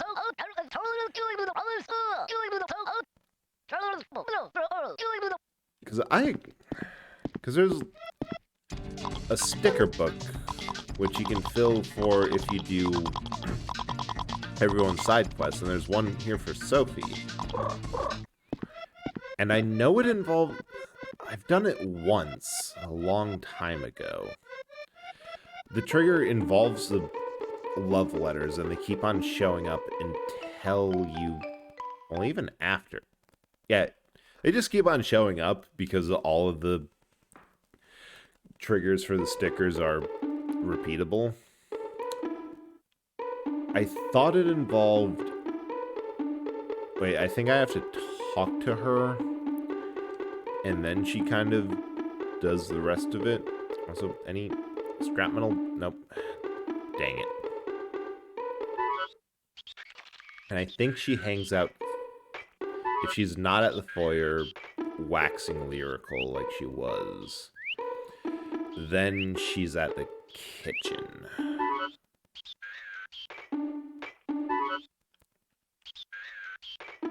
Doing stuff. Ah, there she blows. Oh, hey Shadow, how are you doing? Hope you're doing well. Good seeing you. We're, I wouldn't say setting up a relationship, and more of a we found a love letter and now we're messing with people. If reads that letter, I'll be, oh, this is terrible. Hope you're doing well.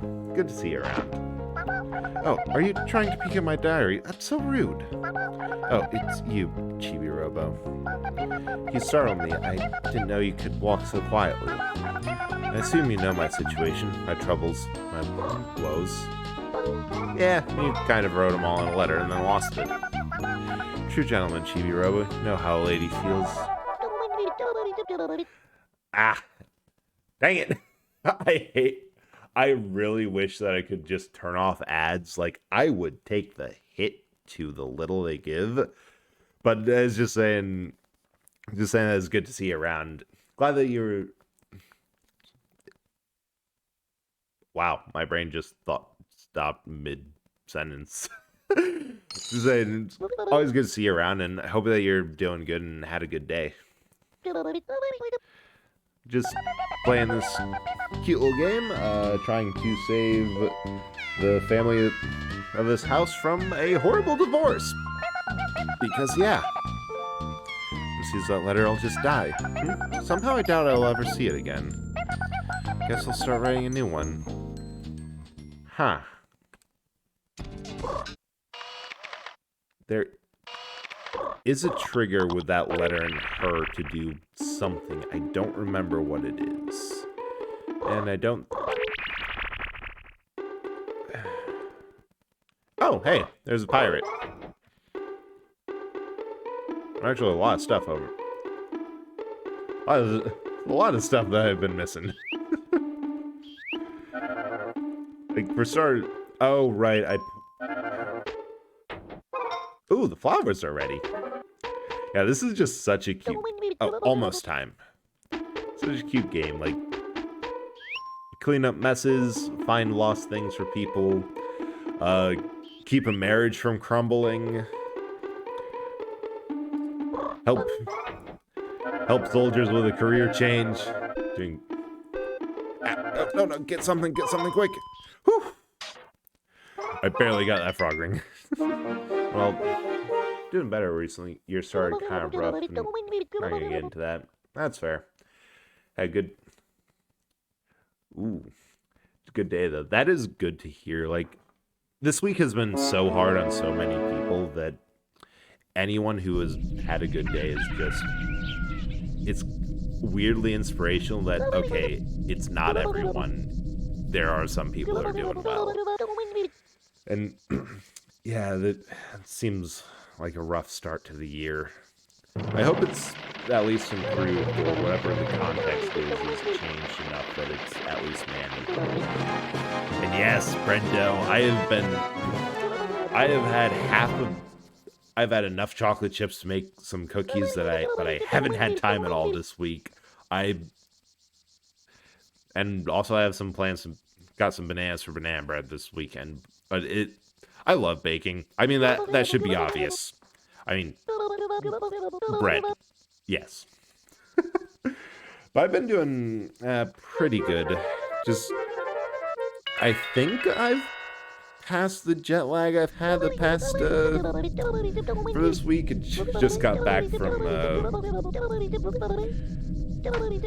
a vacation. That was fun. It was really nice to have a week off and just kind of rest and recharge and come back. Ooh, some coffee taste cookies. That, I will admit, oh dang it, I didn't mean to plug in. Coffee is just an acquired taste that I've never gotten, but adding a little bit of flavor and stuff like that that's just adds a little extra something to them, and it's so good. Yeah, it was super fun. I completely forgot to talk about it on this stream because it's like half of something of like, oh, it's just a personal thing, nothing really relevant to bring up, but it got brought up. I don't have enough of the radar yet. But I went to Ireland for a week because, well, I had the ability to, because I graduated from college last year, actually. That is a weird thing to say. And we were going to take a trip there as like a graduation gift, but things happened and we weren't able to until, and then, because I also got my first job out of college, like, literally the day before graduation. Like, they called me with the offer as I was late out the door to go to the graduation rehearsal. So the plan was originally that we were going to take the trip before I started, but it took until like last week for me to get the vacation time to go because of how things changed. And also we were very slow on planning. But it was a nice trip. It's a very beautiful country. I kind of would love to go back or go to somewhere else over in Europe and take a more like hiking sort of trip, because it was just between hills, mountains, a lot of very beautiful places. So I highly recommend stay around Southern Ireland. Like, if anyone's thinking of taking a trip, that is a beautiful place. Yeah. I feel like I had some thoughts beforehand, but I completely forgot. Now,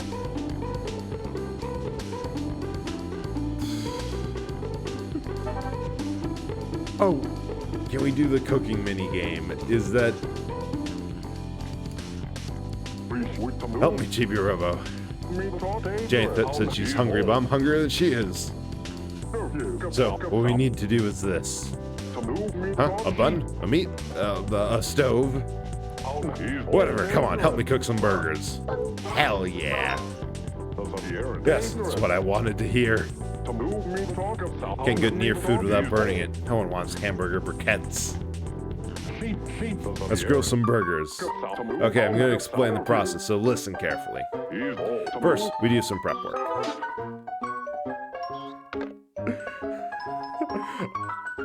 Between the apron and the concept, hey, so there was buns on plates. And the fact that this mini game... Oh, same. My brain is breaking. That is... It's a weird thing that... I mean, hell, it's part of the reason I started streaming, to get better at just talking and holding a conversation. But sometimes you just kind of say things and you're not really sure how to go about the next response. And, like, it's honestly fine. Like, conversations are hard and sometimes there's not anything else to do.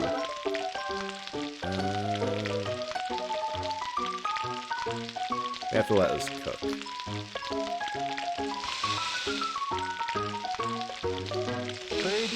Until both sides are brown.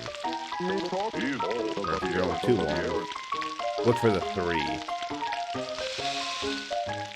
That's it.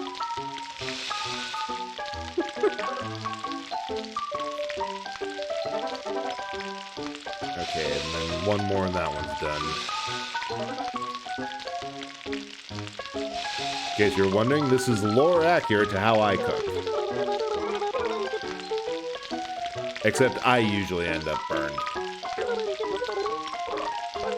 It's an old thing.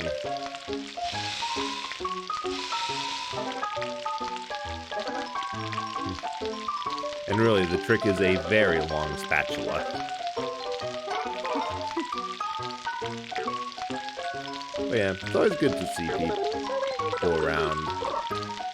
Wonder if that beef tastes good. I wish I had teeth. Mood. Because I feel, there's something I feel really bad about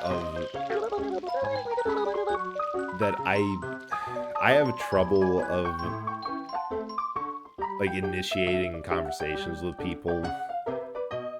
And either I have no energy so I forget, or it's the whole, it's been so long, I bet they're mad at me for not responding, or it's too long, it'd be awkward to start and all that, but like, I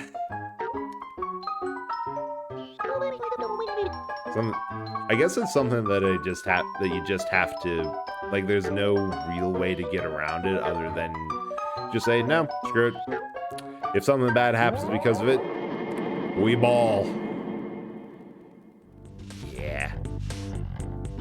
It is so tough. Thanks for waiting, Jenny. Ribbit. Jenny's mom doesn't want any. Ribbit. More fun to eat together. Guess we'll give her a portion to Tao. Alright, let's eat.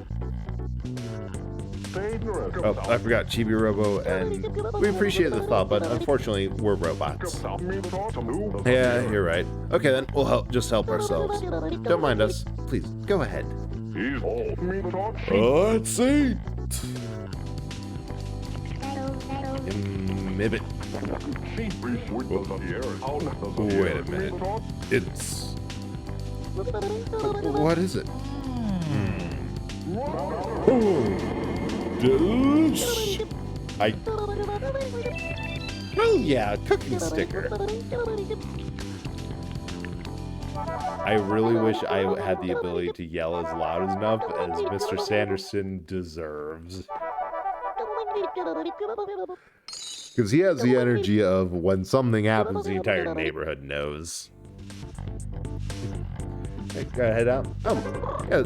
Thank you so much for coming by, Becca, and it's always good seeing you. Okay, yeah, I might actually... I'm going to try to at least make it to 10. But I can feel my brain not... The brain is not braining. Ahoy there, matey. Shh, keep it down, will ya? We're not supposed to be talking right now. I'm Cincy. Want to be a pirate.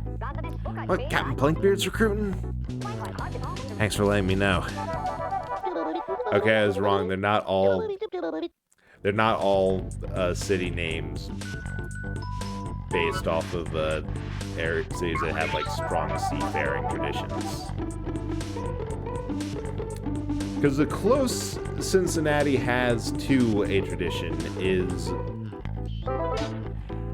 that city did manage to set its river on fire a few times. It was just so horribly polluted that, yeah.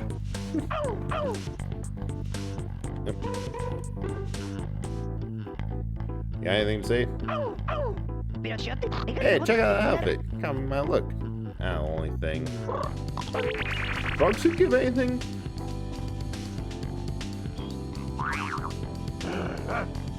Nope, you do not like frogs. Now.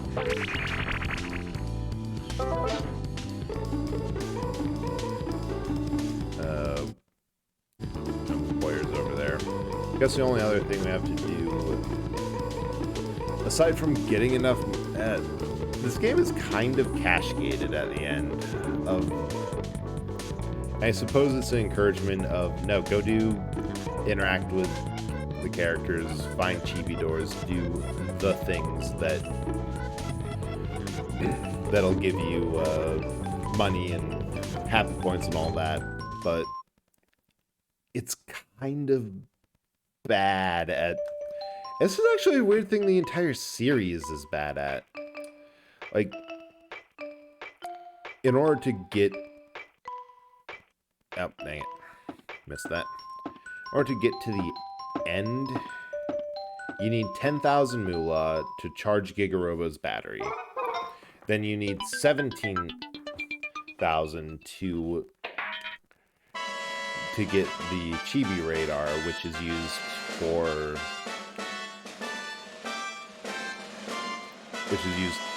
to get the leg eventually. Hoy there, Chibi. You truly filled that hulking battery. Amazing piece of work. Oh God, Captain Blankbeard's voice is going to kill me. But you've not yet found Chibi-Robo's missing leg, have you? Oh, 100 happy points. Thank you, Captain. Out with it, Chibi-Robo. What have you done with your leg, matey? What am I saying? You've no tongue to speak with.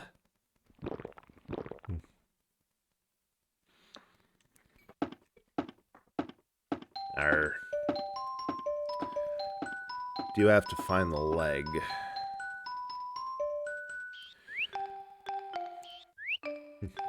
Maybe I'll put up a poll of... Because it's kind of wild. This entire game is just wild, the steps that you take to get things done.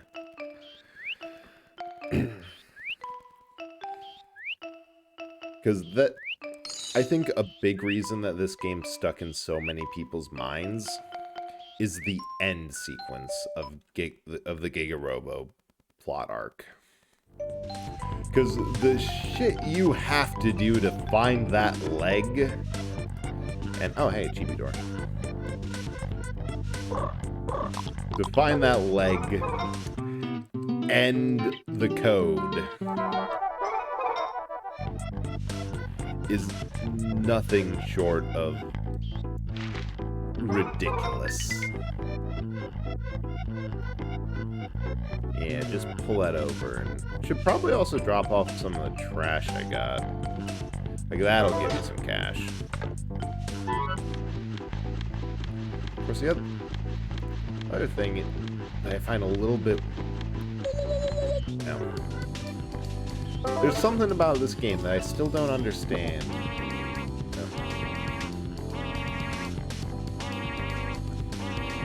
About its mechanics. Like... Oh, man. I need a... outlet quick. Like, spiders usually spawn around oil. I know for a fact I've had them spawn under the stairs along with other places. Like, there's usually 2 spawns. They appear in the foyer, basement, upstairs. They appear everywhere but the living room. Oh. I guess it is literally just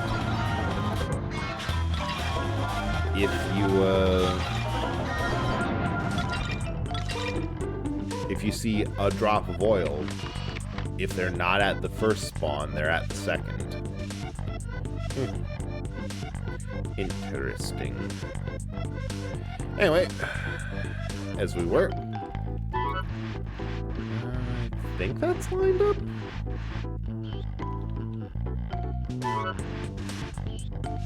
There's definitely a more efficient way to do this with like just warping to the top of the stairs and oh nope. I wanted to push it a bit more. Like warping and then helicoptering down to where you need to go. But you know what? The ladder's here.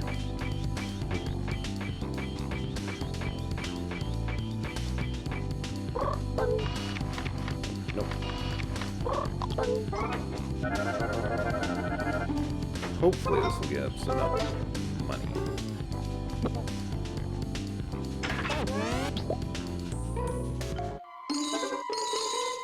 Oh, actually, yeah, that'll do it. If I drop off all the trash, then my problem's solved. Oh. Except there's another thing. As I said, it's horribly cache-gated. Because after you get the radar, there's another thing that you have to pay for. And then you should have all the items, and you should be good. In theory.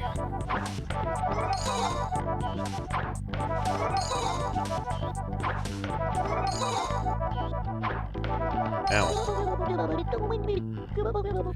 Of course, this is a very casual game, so like taking a very long time in order to get to the end game. Like, I'm only thinking it now because in the context of streaming it, you do think a little bit more about how long it takes you to get through a game than you normally would.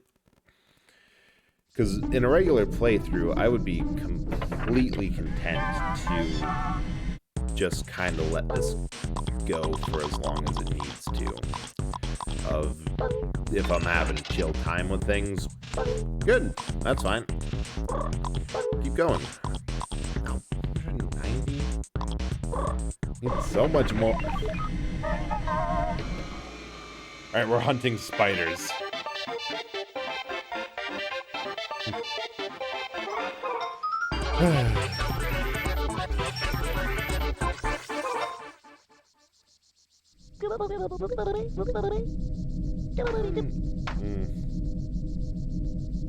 There's ways to get cash. It's only with the very artificial deadline of I don't want to stretch this out longer than it needs to be.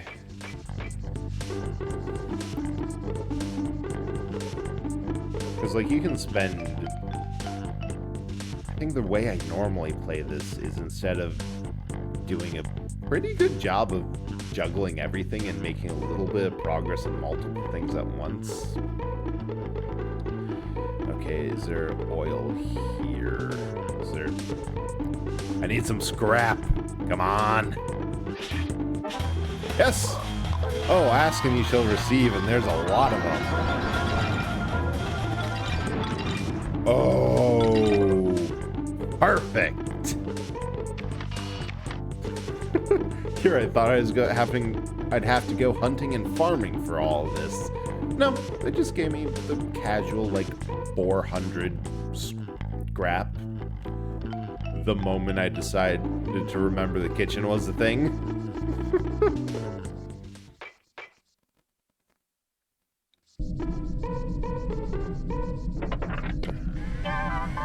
Because with this, we can actually... bedroom bridge.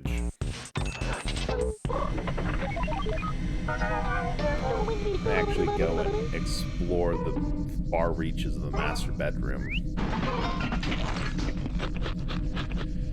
Which also includes, like, 8 very easy to get chibi doors, so that's the... that's actually the problem of money solved.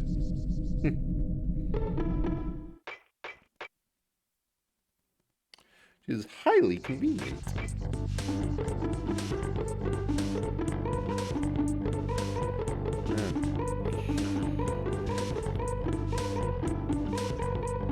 Definitely want to wait till night, because that's actually where most of the chibi radar gets its use, I think.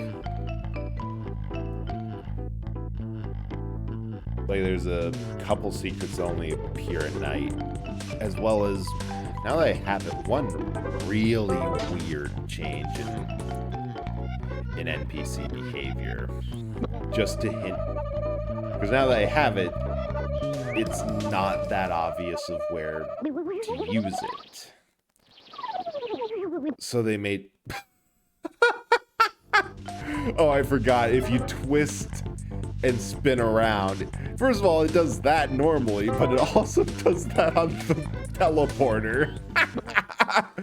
Oh, there's so many just little charming Easter eggs, and that's what makes it such a good game. Like, the NPCs and the sheer amount of charm.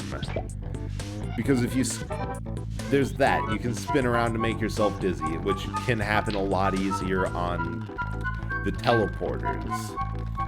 There's all the little interactions with the NPCs and Chibi and Telly.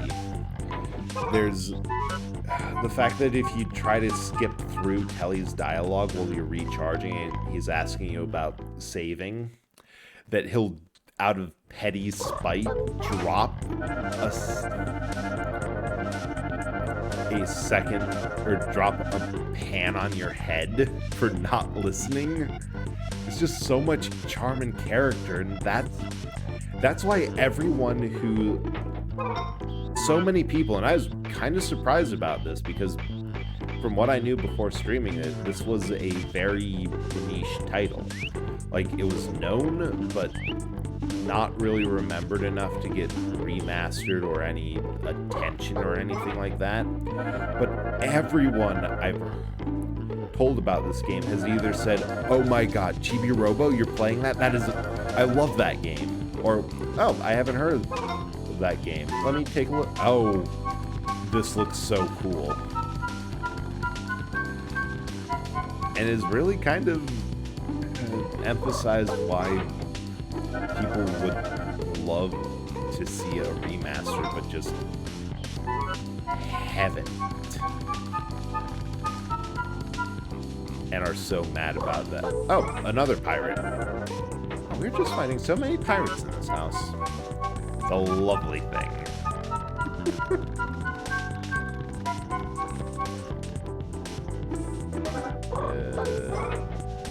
There's the next one.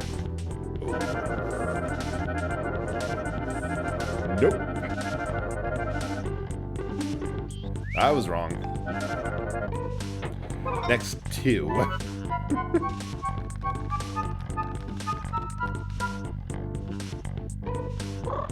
Wait. Dang it, these are climbable.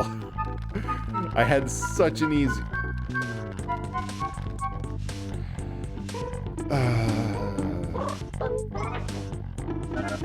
my god. I'm a little bit mad right now for one reason. That way of going up those white cords has been how I climbed up there every time. It would be so much easier to jump on that lower light and climb that cord up. And I've never done it. Ah!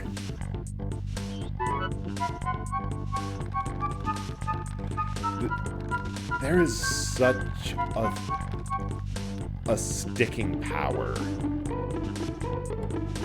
of convenience. Oh, this way. Of convenience, memory, complacency, and the like. Because I never thought about that. And for these, I'm pretty sure my method was after I extended this bridge, I would drop down, climb back up to the bridge, and walk out, push it so I'd fall on... Actually, no, I don't remember how I got these doors, but the way they want you to do it is go down, plug in, and then there's a light cord behind that you can climb back up in the same way.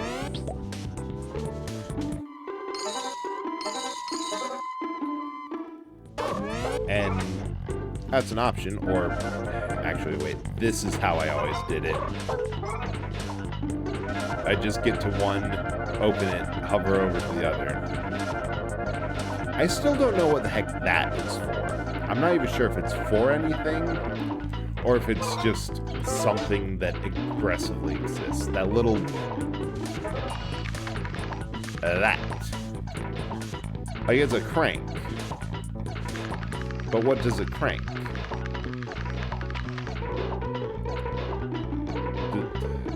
It's probably... I'm reminded of something similar where, with the game Unpacking, players were having issues because they were so young that they didn't recognize what a GameCube was. So when they were asked to unpack it and put it in the proper place, they kept on getting notification, or the game kept on telling them, no, you're not done with the level. You have one item that is not placed in the proper area. There's one item in the kitchen that doesn't belong there, which led to people going on like Reddit and Twitter and all those places and saying, what's wrong here? I have everything where it should be. I mean, the only thing I can think of is this weird purple appliance, but that's like a rice cooker or something, right? No, that's a Nintendo GameCube that goes in the living room. And I'm pretty sure that might just, that twist thing might just be the same thing of, oh yeah, it does something in the room. It like lowers the ceiling fan so you can get at the wall easily, or it's used in a cutscene later, or the ceiling fan so you can get at the wall easy. It lowers the ceiling fan so you can get the bulb easy, or like it lowers the loft ladder or something. Just some esoteric piece of house design that, because it was never in a house that I lived in, my best guess is it's a secret. There's totally something hidden back there. Hell, it might just be a case of, we had a plan for this. We never used it for anything.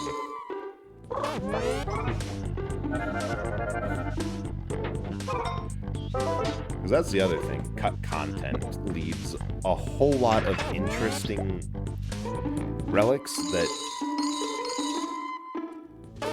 And that's why I don't like that data miner. Oh, or I... Actually, no, I like data miners. I am really interested in the sort of things that get hidden in games files that can shed some light on, like, oh, this was an early build of the game, or oh, they planned this, but due to the technical limitations of it going like this. But my problem with it is that it explains too well. It makes sense. It makes logical things of, like, oh, that thing everyone thought was a secret wasn't. There wasn't a secret. There's nothing there. It was just they tried this, or that exists because it's used for a technical cheat, so they don't have to animate something more complicated, and you can trigger this weird animation of you interacting with this thing that was put on this model, but shouldn't have, but interacts in a weird way because it's used here. My problem with that is that it kind of kills the speculation. Like, there's a lot of these early GameCube games, and even up to Wii, before it got super popular to data mine, were full of the weirdest theories. Because there was a bunch of things that could be assigned, that could be perfectly explained with data mining, but that wasn't a tool that was available. Anyway, I think that's a good place to stop, as next time we'll be able to get into a lot more of the endgame story and maybe finish the Sanderson's part of it next time. But let me see who we have to raid, who's online, who's available. And hang. In so many, as is so common, there are people I pull up before stream that I'm thinking, oh, cool, I'll be able to raid them, and then I end beforehand. But you know what? This is a good opportunity, because Sith, who was in here earlier, is also streaming Fable. Did that? Dang it. I completely misspelled it. Copy paste. So we can pass the raid on to him. I'm not really sure what raid message to do, so bread noises will have to work. But yeah, I think this will be the only stream this week. I'm still kind of recovering and taking it easy, and next week that'll be, I don't remember what will be next week. I know it'll definitely be Cryostasis, Sleep of Reason.